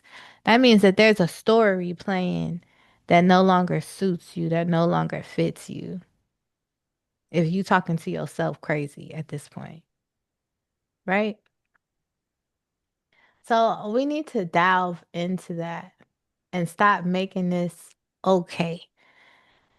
To stop making it okay to not be okay. Yeah. It's not okay. It's not okay not to be happy. We've been programmed so much that, and y'all tell me if I'm wrong. Okay. Let's just say, let me give you an example, child. Nothing is going wrong for the last 3 days, and you just happy. You like, ain't nothing necessarily going on, but you just excited. You like, yeah. On day number 3, you'll be looking around like, what the fuck is about to happen? The shit is too good. How many people ain't gone through Right. And then you that? manifest something. You know what I mean? Where you looking around the corner for some bullshit to happen because everything is so great, or you happy, or you feel a little bit of joy. You know what I'm saying? That's how deep this programming is against your own happiness. Mhm. Yeah. So Mhm. I suggest that we start looking for ways to be happy. And then as you're on the quest to look for it, you will start to see the shit around you that makes you unhappy. Hmm. And then once you get a dose of happiness and the peace that comes along with that happiness, where you ain't watching your back, you know what I mean? Anything that makes you watch your back is jeopardizing your peace, and you ain't gonna have it. So I feel like that's the most simplest way to wrap that up, is to start looking for happiness and on the quest, on the journey, on the process for looking for what makes you happy. It's okay not to know what makes you happy, but as you start looking for it, you'll start to alleviate the things in your life that don't serve you because they're not bringing you happiness. You're meant to be happy. Yeah. So I want to ask y'all a question because this is a thing too. When you were having some of your most, let's just say, it doesn't matter what experience, meaning a particular experience, but when you were having traumaful experiences or undesirable experiences in your life, like, where it was just like boom, thing after thing after thing after thing, it was like your repetitive loop. You know what I mean? In your mind, did you feel like happiness was a thing, or did you kind of feel like this is just how life is supposed to be? Like, I felt like was happiness abnormal? I felt like the happiness that loop, right, the happiness that did happen, I will hold on to that for dear life. Hmm. So the Mm-hmm. loop kept being able to happen because okay, I'm going through this crap, but the happiness is gonna be coming back around soon. So let me just hold on so I can have this happiness. Mm.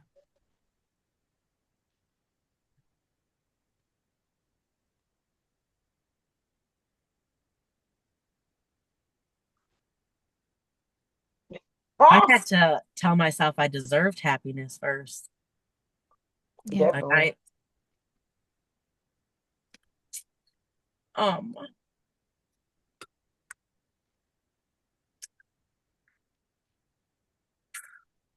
didn't like myself so much that I was like, um, well, you got to put up with this, otherwise nothing else, nothing else good is gonna come to you. This Exactly. is this is good enough. This is good enough, you know. Like I really believed like uh, what my bullies told me, Hmm. I believed it all. And so um I just I lived like that for a long time. And yeah, one I day I was love just like, that. no. I was like, no, what are you doing here? I was sitting in the middle of the projects and I'm like, Brady, what are you doing here? And I don't want to say it like that, because there's not like I was just sitting where, I was like where I usually was at, hanging out, and I'm like, why are you here? Because it's like I'm just like waiting for people to come along and like I don't know. I don't know. I just and then I asked myself that question and then the next day there was another question. Just like Hmm. um slow it was like a box just opened up slowly and finally I was able to like pull out like, okay, you don't need this and you don't need that. And and why are you putting up with this? And then I had a regression uh and I like met with my inner child and like Hmm.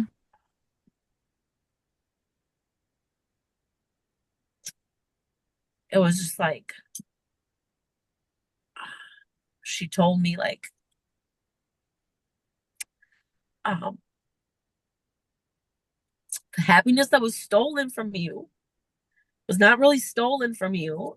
It just like I felt like it was stolen from me, but it wasn't like it's like it's still there. You just have to choose it, Hmm. you Hmm. know. And I just like Hmm. it made me real like think like, wait, I have to choose it. Like I'm not choosing it. I thought I was choosing it.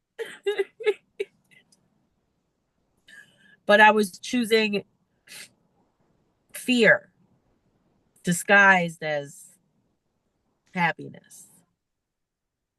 Like I was making my choices based off of a fear of not having something or a fear of something being taken away Mm-hmm. as if The it lack. mattered. Yeah. Mm-hmm. And so that's why I really, as a modality, uh, I advise everyone to get a regression. It is very, very helpful. Um, I've seen like past lives. I've seen my future, like possibility in because our future is tentative Yeah. on our focus. So, And you for know, those that are not familiar with the term regression, I call it like conscious hypnotherapy. yeah, You know I what I like that mean? word better, Yeah, that title. conscious hypnotherapy. Because it You're does not sound a totally out little, of it. You're aware of what's going on, you know? yeah, I was totally awake the whole time. It wasn't Mhm. like, they put you to sleep or anything. Like, no, I Mhm. was totally awake and conscious the whole time and just in my head, basically you're basically in your imagination, but our imagination is not what we were taught it is. You know, Mm. it's our subconscious. Our imagination is our subconscious. And our subconscious is programmable, right? But our imagination, it's like our magic spot. It's where we talk to our higher self at. It's where we get all of our downloads at. It's where we create our world at. So I feel like when we're in this matrix, we're taught that our imagination is fake. You Mhm. know, it's it's just something you make up, to disconnect us from our power. But oh my gosh. And I talked like I was dating this guy and I telling him I about the regression. He's like, "Oh, what is it?" I was like, "Basically, it's your imagination." He's like, "You need to pay somebody to go in your imagination." I was like, "You know what? It was fucking wrong for me to even fucking tell you about this." And that's why I stopped talking to you a long time ago. I don't know why I agreed to go on a date with you again. In my head, I'm like, I'm saying this all in my head, and I fucking after the movie, never talked to him again. Still haven't. I'm like, why did I go back? But we all need a reminder Yeah. sometimes. Right. But but yeah, it's um oh my god, I just lost track. I'm Yeah, so it's life changing. Conscious hypnotherapy. yes, it's life changing. It's life changing. It's also imperative that we reteach ourselves everything we thought we knew. We know nothing.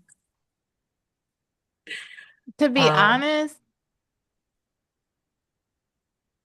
I don't even say reteach. Like, you kind of just need to throw it away. yeah, And like sometimes that does take losing your mind. What people call like literally losing your mind can be the best. It's scary as fuck, it is. but it's like the best thing that can happen to your vessel is to literally lose your mind. You Yeah. erase all that programming, all Yeah. that data, and just start anew. But this time it's your conscious choice, and that's what we here at You Thrive are providing the resources for people to consciously program themselves from your desires, from your heart. Yeah. So that's important. I don't know. I might have to, I did a couple of conscious hypnotherapies. I might have to use the You Thrive tribe as, my test dummies. I mean that in the most loving way because I call myself a test dummy. I found out recently that people have a problem with the term test dummy. I say it so casually because I feel that way. It's casual. I call myself a test dummy. I'm the fucking They make biggest whole test books from dummy that, so why be offended? for the collective. But to practice on my tribe, because it just comes so naturally and I'm pretty fucking good at it. She And is. I'm a witness. yeah, I forgot it. Yes, I yes, was number one. I was her first one. Awesome. yes. I have a And question. I've been It, wanting to do one again. do you think that it is also like tapping into the Akashic? Most definitely. what do you mean by that? Since that's what's keeping record of everything that's going on In in our lives, subconscious? Uh, would the regression or the hypno, what y'all say? How'd you change it conscious to Conscious hypnotherapy. hypnotherapy. conscious hypnotherapy? Would you consider that also us tapping into our Akashic records? Yeah, Definitely. definitely. But you're conscious of it, you know. Right. Like a Yeah, lot totally. of things that that's the work is integrating the subconscious with the conscious mind. It's so much data here. And that's kind of a lot of what I do behind the scenes is assist in expanding this data suit so that you can retain all of this damn data. It's a lot of data. But okay, back on topic because I feel like this shit is so important. Um, Brady K was just We were talking about modalities that we use to help us. yeah, I had to identify and then the modalities.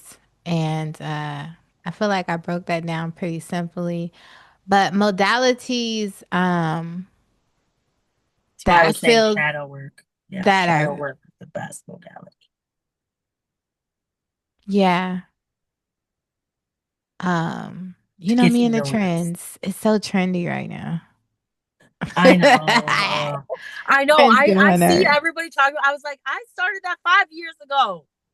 Oh my gosh, my sister. Oh my gosh, she just got into like quantum and healing and all this stuff. Right? She has a podcast called Quantum Healing something something. I don't know. Anyway, I'm like, when you were fucking making candles, I was telling you about this shit and you weren't listening to me at all. Obviously she was listening. I know, No, right? She was no. listening. Like, like, oh my God. I was It was just, seeds. anyway. You were laying the seeds. Yes, but now she's like all telling me about shadow work and stuff. And I'm like, You like thanks. Wow. That's Thanks. how amazing No, you are. like, no, it's so interesting. Like, ugh, how, I don't know. There's something with my sister I have to work out. I don't know. Just she just irritates me so much. I can't be in the same room with her for very long. But I love her. Compassion and grace. Because I feel like, and this is just me intuiting right now off the top of my Uh-huh. dome, because I don't know y'all situation and y'all dynamic. But what I feel like is she's just a measurement, you know, and the aspects of her that get on your nerves are the aspects of who you used to be that kind of make you like cringe a little bit.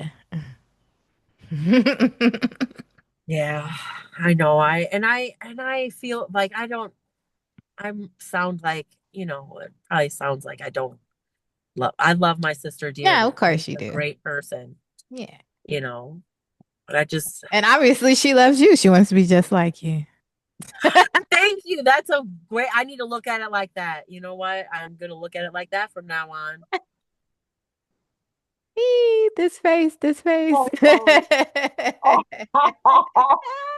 Oh man. That's You gotta love so it. funny. You gotta love it. And did we catch that gem though? Because this is a whole quantum thing. And so the conscious hypnotherapy is very important, as Brady K and Nita has said. Oh, I'm sorry, Janita has said. It is life changing. Whatever you are needing to hear or work through at that moment is what's going to show up. You know, so have fun with that. Whoever you get services from, I feel like that is a great modality, and it takes things from your subconscious to your conscious mind, which is very, very important and helps you or assists you in your everyday life. I also feel like for those that are interested, medicines, the help me out, y'all. The DMT medicines are also very great, especially with breaking habits, um, almost like instantly. Habits that really do not Wow. serve you. I know for a fact, and for myself, I quit drinking when I did Bufo Oliveris. I did that. People just call it Bufo. And I did the T Samdi. I'm not sure which one it was, but my driver on the way there said he does Bufo regularly, and he had been smoking crack since he was like 13 up Wow. until, I think he was on crack for like 20 something years, something like that. But he did the Bufo, and that was a part of his healing process. He didn't even have the desire for it. And the same way for me, with the drinking, like I had got out of the industry, and I mean, like, I'm so fucking amazing that I was drinking. I look back, like, probably for like 10 years straight, I was drinking almost every fucking night. And I mean, like, I could drink most grown ass men who've been drinking scotch for 30 years, okay, the expensive stuff. I had a dude that was so mad at me because an expensive bottle of scotch and mixed it with some Red Bull. He was pissed. Like, Wow. he was so pissed off. I was so young back then. But anyway, um, drinking every day, but I didn't become an alcoholic. I did not become an alcoholic. Like, I didn't wake up needing alcohol. You know what I'm saying? But after I left the industry, I noticed that I didn't have a drinking problem, but I had a problem drinking. You know what I'm saying? Where like I didn't need to drink every day, but when I did drink, it was like a never ending pit. Like I would drink until I pass out. You know what I'm saying? Until it's night time. You know what I'm saying? So you can't walk no more type shit. Um, and so I didn't, it was such a normal way of my life to just be drinking, but I felt great, because I was number one at home or I'd be with family. I didn't have to drive nowhere. Um, I could really like get fucked up. You know what I'm saying? I wasn't responsible for nothing. I wasn't in the industry, so I didn't have to work. I didn't go have to talk to people. You know what I'm saying? I could just really get fucked up in my house and be good. And so I enjoyed that for a while, right?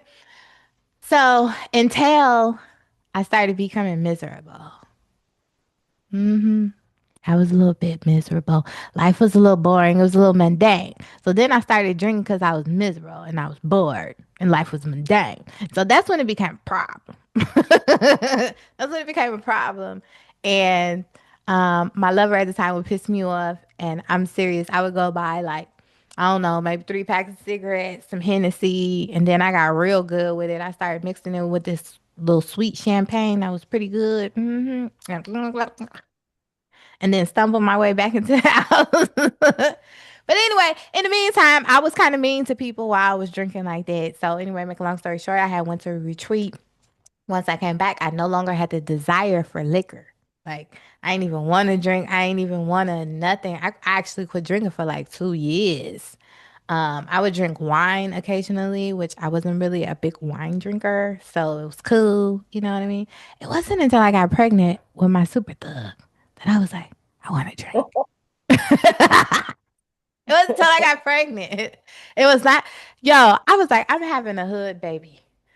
I was not raised in the projects. I was not, you know what I'm saying? We wasn't hood like that. You know what I mean? But this baby want liquor. She wants cigarettes. Oh, I had quit smoking too. And everybody knows I've been smoking since I've been like 16, okay? Actually 10, but it's consistently from 16 until. You know what I'm saying? Okay.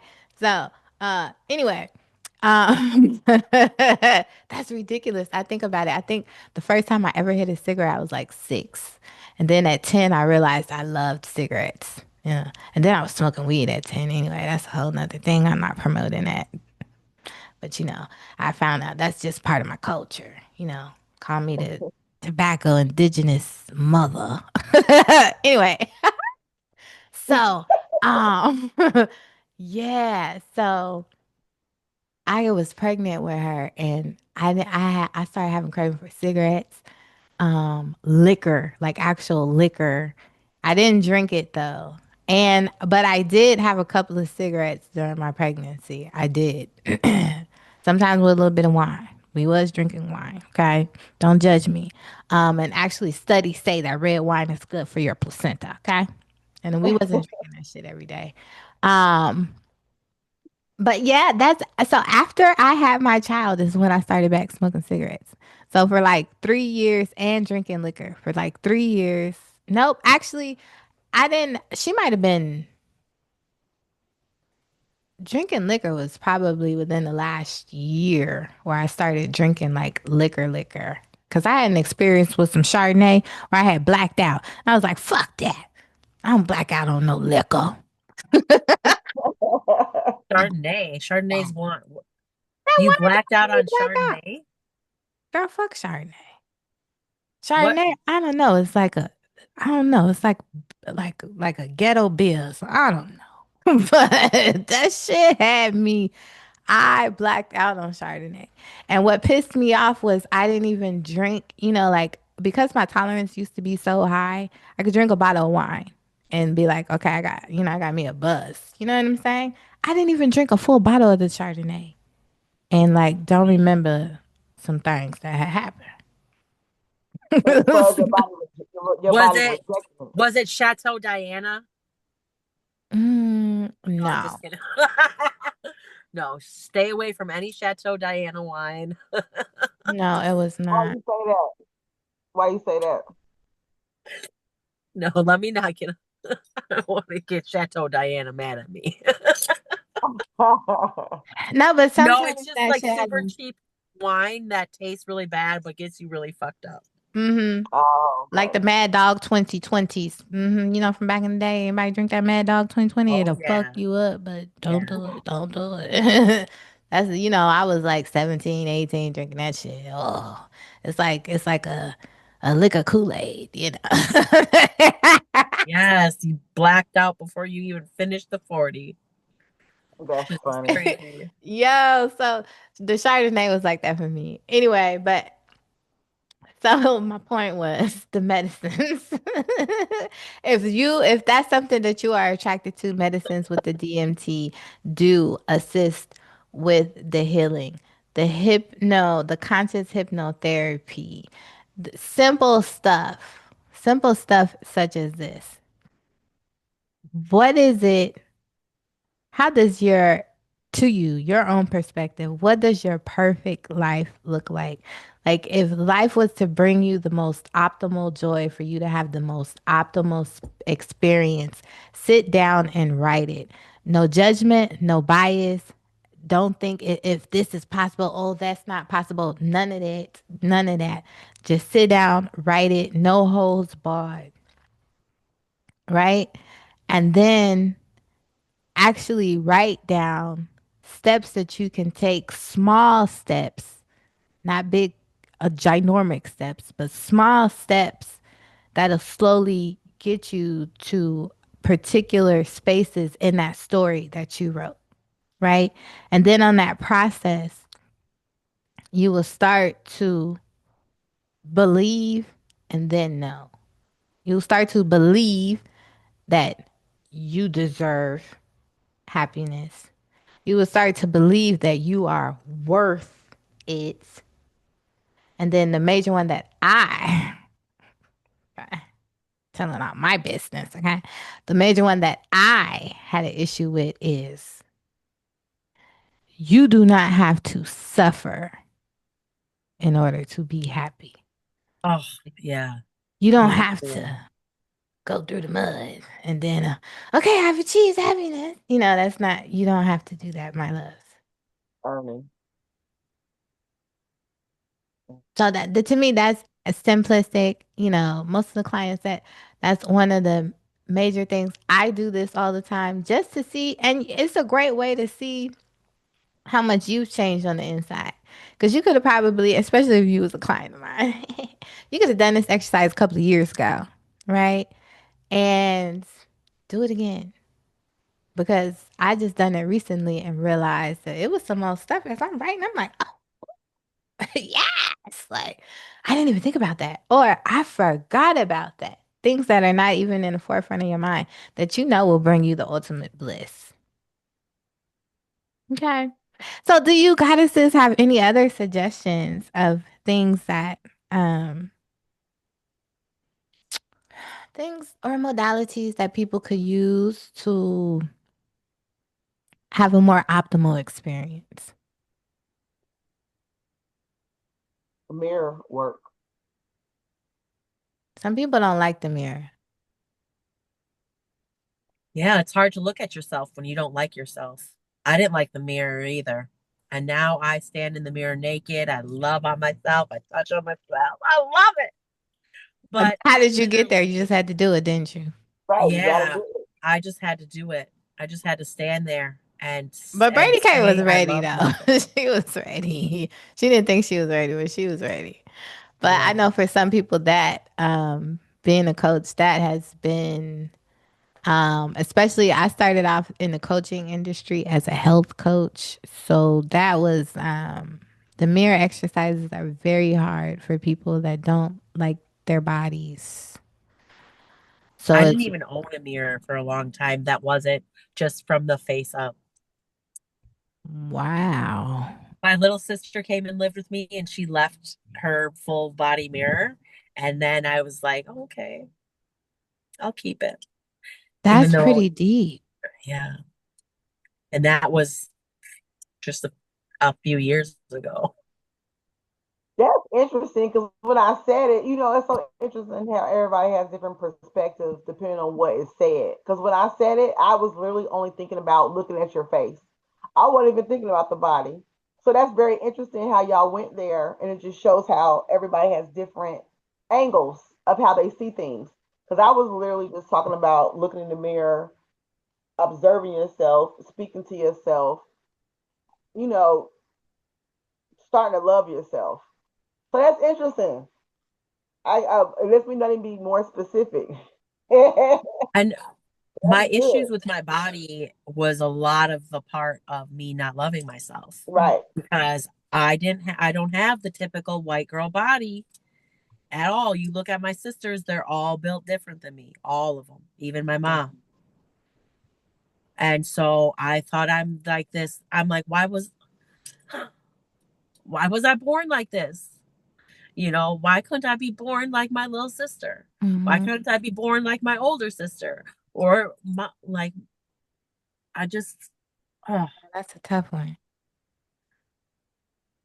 so um yeah, it's oh my God, we're just like bombarded too, with stereotypes of what our body's supposed to look like and even when I did lose weight, I was 175. I still had okay, let me see. I still had really thick thighs and really big booty. And I don't know why and I'm like I like my that didn't go nowhere. And I'm like, you know, what is going on? But You, yeah, I had to come. to the realization, like um everybody's different. Even though I know that, but I had to really like, even though I'm born to the same mom and dad, doesn't mean, so it's just really it's really mind-boggling how And it might have different been all everybody that is. BBC. Yeah, I know, right? You know, It's that's what so I hear. funny. That's what these ninjas be out here saying, especially on these rap songs. You know what I'm saying? They get you, you mess with these men of color, you get big booties and everything. This is what I heard. It's just what I heard. Oh, I had it before that. That's that. That's that. You said you got Irish in you, right? Irish, Norwegian, and Italian, Well, Sicilian. see, I know when you go back far with that some blacks in there. Oh, with the Not just, Irish, my definitely. great grand my great great grandparents are very dark skinned. Yeah. Yeah, And It's only then black and white pictures of them, but they are not white in those black and white no. pictures. yeah, And then exactly.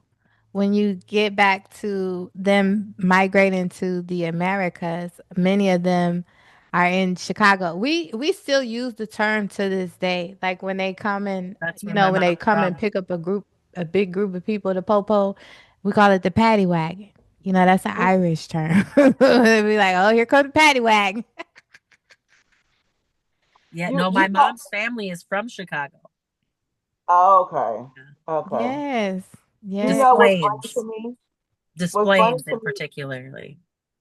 Mm. What's funny to me is the culture, the culture difference between black women and white women to a big degree. It's funny how black women we're all about like if our butts aren't big enough, then we upset.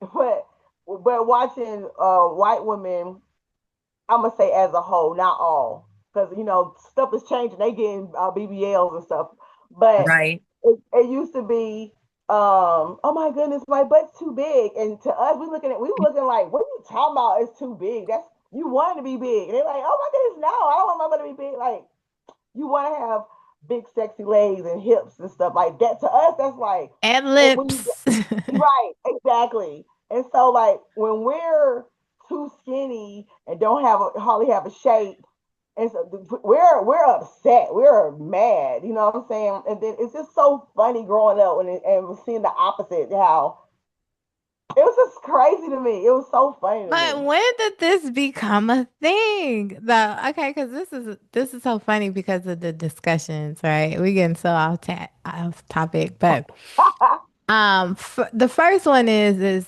yes, we are like that totally now, right? Because even with my little one, you know what I mean? Like we was just talking about this. How I was talking to another mommy.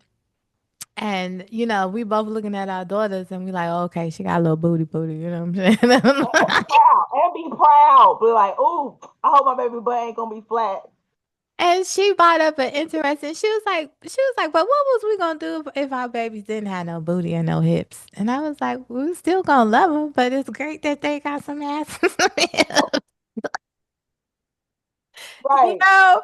But Like, oh, so funny. but then another point that was brought up, I cannot remember what I was watching or what clip I was watching, but it was a group of men of color that were saying like back in the 90s. You know what I mean? Like it wasn't, like we talking about Aaliyah, You see how you remember how tiny she was and even Right, like the Destiny's Childs and the TLCs and the right. you know what I mean? Like and even back then like I was small. You know what I mean? Like I've always been small. And then I just remember I was like, yo, on my booty. Like I was like, yo, let me sculpt my body real quick. I did it with food. But that was a thing. Like I felt like I was way too skinny. And so I did too. I would overeat. I overate for about 5 years until I got to the point where I was like, oh, cut the like, yeah. Right. You Totally know? opposite. So hilarious, right? Exactly. So, I think I will.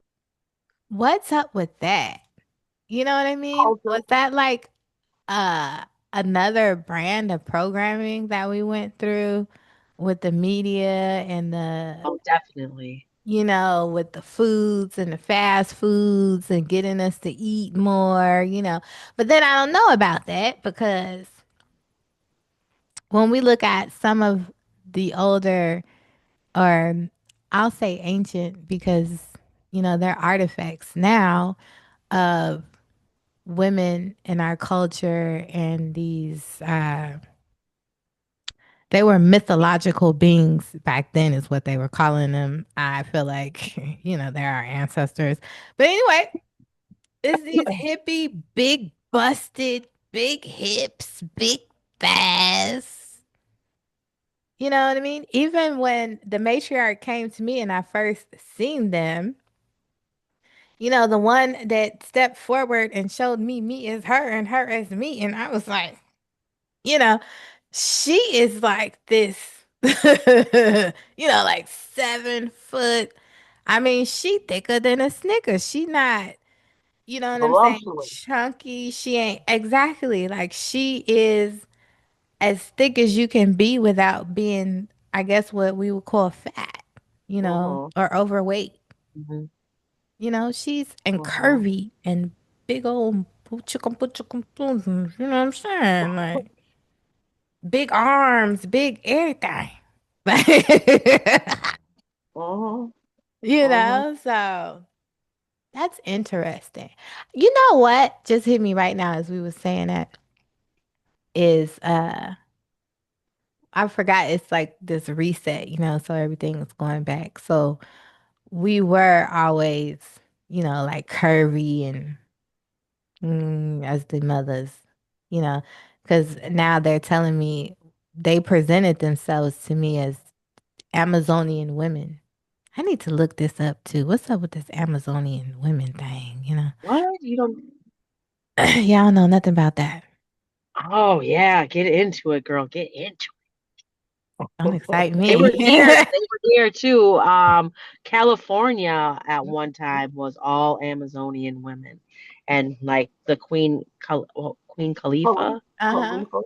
Mm-hmm. Yeah, she was an Amazonian woman. If you want to, if that, But yeah, it's they're. Ooh, I just get so energized just thinking about them, talking about them because they're just oh, like So like funny. the Sybils and stuff. They ran this shit down here. Mm-hmm. All coming back. All coming Yeah, back. and they don't play.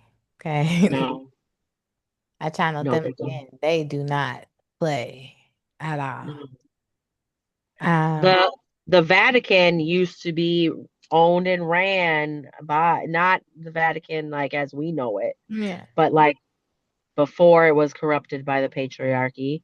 Yeah, that was one of their main spaces for like you know connecting with like communicating with um uh, uh, you know outer space or communicating with ancestors. Like it's a very energetic spot. Like yeah, there's a I lot. like It's a lot. sanctuary. Yeah, that too. It's the Vatican is a very, very, very energetic space, and that was like their home base, kind of. I heard, and I've also seen some of the demons that they got there. Very intriguing, very intriguing. And the statues of the demons. Okay, they got my stone people up in there. It's Mm-hmm. very interesting. Well, and then like the aerial view of the Vatican itself looks like a snake head. Yeah. Yeah. Yeah, it looks like a serpent's head. You want And to know what's funny about that is Rod Hayes, just not too long ago, just had a, I don't know, some European guy talking about the name America and where it came from. And it was the snake people. What did it Interesting. translate as? The feathered snake people, something like that. But they teach you in school that it came from Amerigo, the dude. Yeah. And no, it does not. But yeah, he was showing all these structures and statues, and it was very intriguing. I felt like it was some truth to that. Then that also took me back to what exactly we were calling serpents. But anyway, that's a whole nother subject. We could be on that for hours. I Yo, we know. can. Maybe I had in my regression, I had a conversation with um the eagle and the snake, and mm, that was very, very interesting. Mm, mm. mm, Yeah. mm, Okay, mm. y'all. I know, right? All right, so we just gave y'all some activities to do that were quantum too, but to even go more into the space of quantum and to keep it very simplistic, which is it's very simplistic, but it's very hard also at the same time, is to stop focusing on things that you don't like. Stop focusing on things that are displeasing to you because we all know and quantum mechanics teaches you that, right? Whatever you focus on, you make it more expansive in your life. It Yes. grows more. You have more of the opportunity to see it because you are focused on it. So the less you focus on something, the more you put it in that non-existent category till you completely forget about it and it doesn't even exist to you anymore. So let's not focus, keep focusing on the shit that we don't like. So Yeah. that's simple and that's quantum. So anyway, we love y'all so much. I have a feeling that okay, so let me make this public service announcement and hold my own ass to the fire, okay? Fire! I've been um working on incorporating or what is the word I'm looking for? I say it all the time. Integrating my coaching channel and my what can we call that, y'all? Just a channel Channeling channel? channel? The channeling channel? My metaphysical channel. No, because this is metaphysical too. I don't my oracle channel, baby, because that's what it. Okay, my There you oracle go. channel. Okay, because Circle I'm the channel. oracle of all oracles, boo. Okay, so this is my oracle channel. You Thrive is going to be more tribal. That's what you all are seeing the beginning stages of. These are the beginning stages, and what a wonderful beginning! Can y'all believe? I'm excited. We got a lot of exciting things happening to us and for us over here at the You Thrive Tribe. It's about to be popping, y'all. Okay. But anyway, Yeah. so what just popped in my head, especially watching Brady K get all excited. I feel like I seen her pop out of her body a little bit and come back. You know what I mean? But I would love to do maybe like a matriarchal matriarchal segment. Matriarchal. Yeah, matriarchal. Matriarch. Yes. A big mama segment. Or as they call themselves, the mighty ones. Okay. Mm. And so we can go so many spaces with that. But what I feel like I just seen myself doing was once we finish the discussion, I'm gonna channel them Awesome. and Awesome. they will give us whatever we're talking about at that time, they will give us some modalities or some techniques for the people. Okay. Oh, I love that. Doesn't that Yes. sound fun, y'all? We excited now. Like we want to record it now. But anyway, we love y'all so, so much. Thank y'all for checking in. okay, with us. And like I said, I hope y'all had y'all glass of wine. Next time, have your glass of wine. Y'all come in on the discussion with us. Have so much fun. Okay? Have so much fun. Or y'all Hennessy's, or y'all Scotch, or whatever. Okay? Little But margarita. Brady K, Janita. Janita. Y'all go ahead and close us on out. Um, Today was heavy. Today was heavy. It was a heavy topic. And it's just so important for us to listen to our inner self. Hmm. Because if I had listened to my inner self, I would have started this 10 years ago. At the same time, I can't really say that because everything happens how it's supposed to happen. But I'm just glad that I started listening to my inner self more and started loving myself more. And all of that led to me wanting better for my life, wanting all the happiness in my life and choosing happiness instead of choosing fear. So yeah, love yourself, listen to yourself. Mm. Awesome, awesome. I was definitely going to go there because I like to say that one. Love yourself is so important. Love yourself. The more you love yourself, the less you're going to take from other people doing you wrong and negative and accepting negativity in your life. So that's what I have to say on that one. Nice and short and sweet. Love yourself. Very important. Yes. Let me write this down. um, because I wanna get into that too, y'all. We just loving yourself because when Yeah. okay, this was another one of the experiments I did. Y'all know I used to be a spiritual scientist. I used to do a lot of experiments, like seriously. Um, so one of my major experiments was love. And I really didn't understand. Like it took me a minute to because when you're an egomaniac, when you are confident and someone tells you that you don't love yourself, you have a hard time believing that shit. Hmm. Oh, it took me a while to realize it. You know,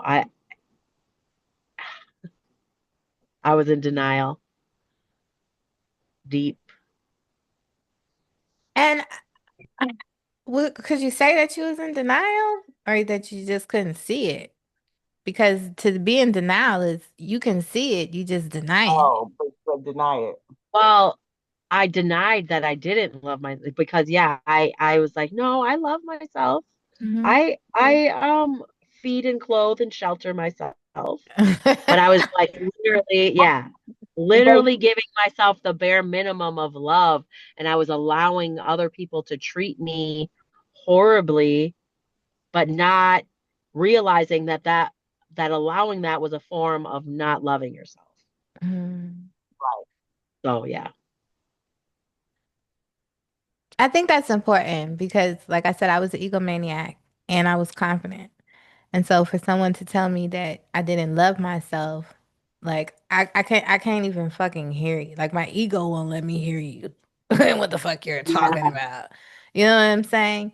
And so um I want to talk to those people. I also want to talk to those people who really don't even know where to begin with that. Like they don't even know what to do with it. What do you mean love yourself? Like what is that? What does that you're even right. look like? Like,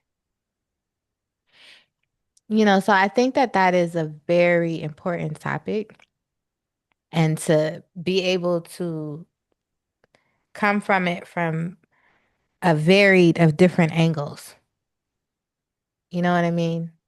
Um because there's so many different reflections of ours out there.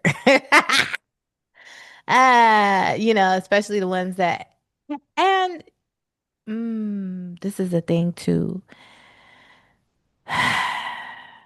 What is love? Mm. Oh. Because people can say genuinely and genuinely mean it, genuinely feel it, that I love myself. But that's according to what their definition of love is Mhm. in their vessel at that time. Yeah, and it's so So should we talk about that on the next show? layered. Yeah, that's what I'm saying. This is what we're gonna be talking about. Okay. This is what we're gonna be talking about. And I feel like you know how I work. It's all going to integrate very perfectly with us talking about the matriarch too. Yes. Yes. Yeah. Definitely. So we'll try not to be up here and give y'all a 6 hour lecture. I feel like Yeah. that's a wonderful uh topic. And then, like I said, at the end, we'll have the mighty ones come in and give us a message. Yeah. Okay. So we love y'all so much. Thank y'all for tuning in. The next episode gonna be exciting, even more than this one and the last one and one before that. All right. So we love y'all so much. Peace, love, and bliss. Have a wonderful night. Peace, peace, peace, peace, peace. I don't want to hit that button up there.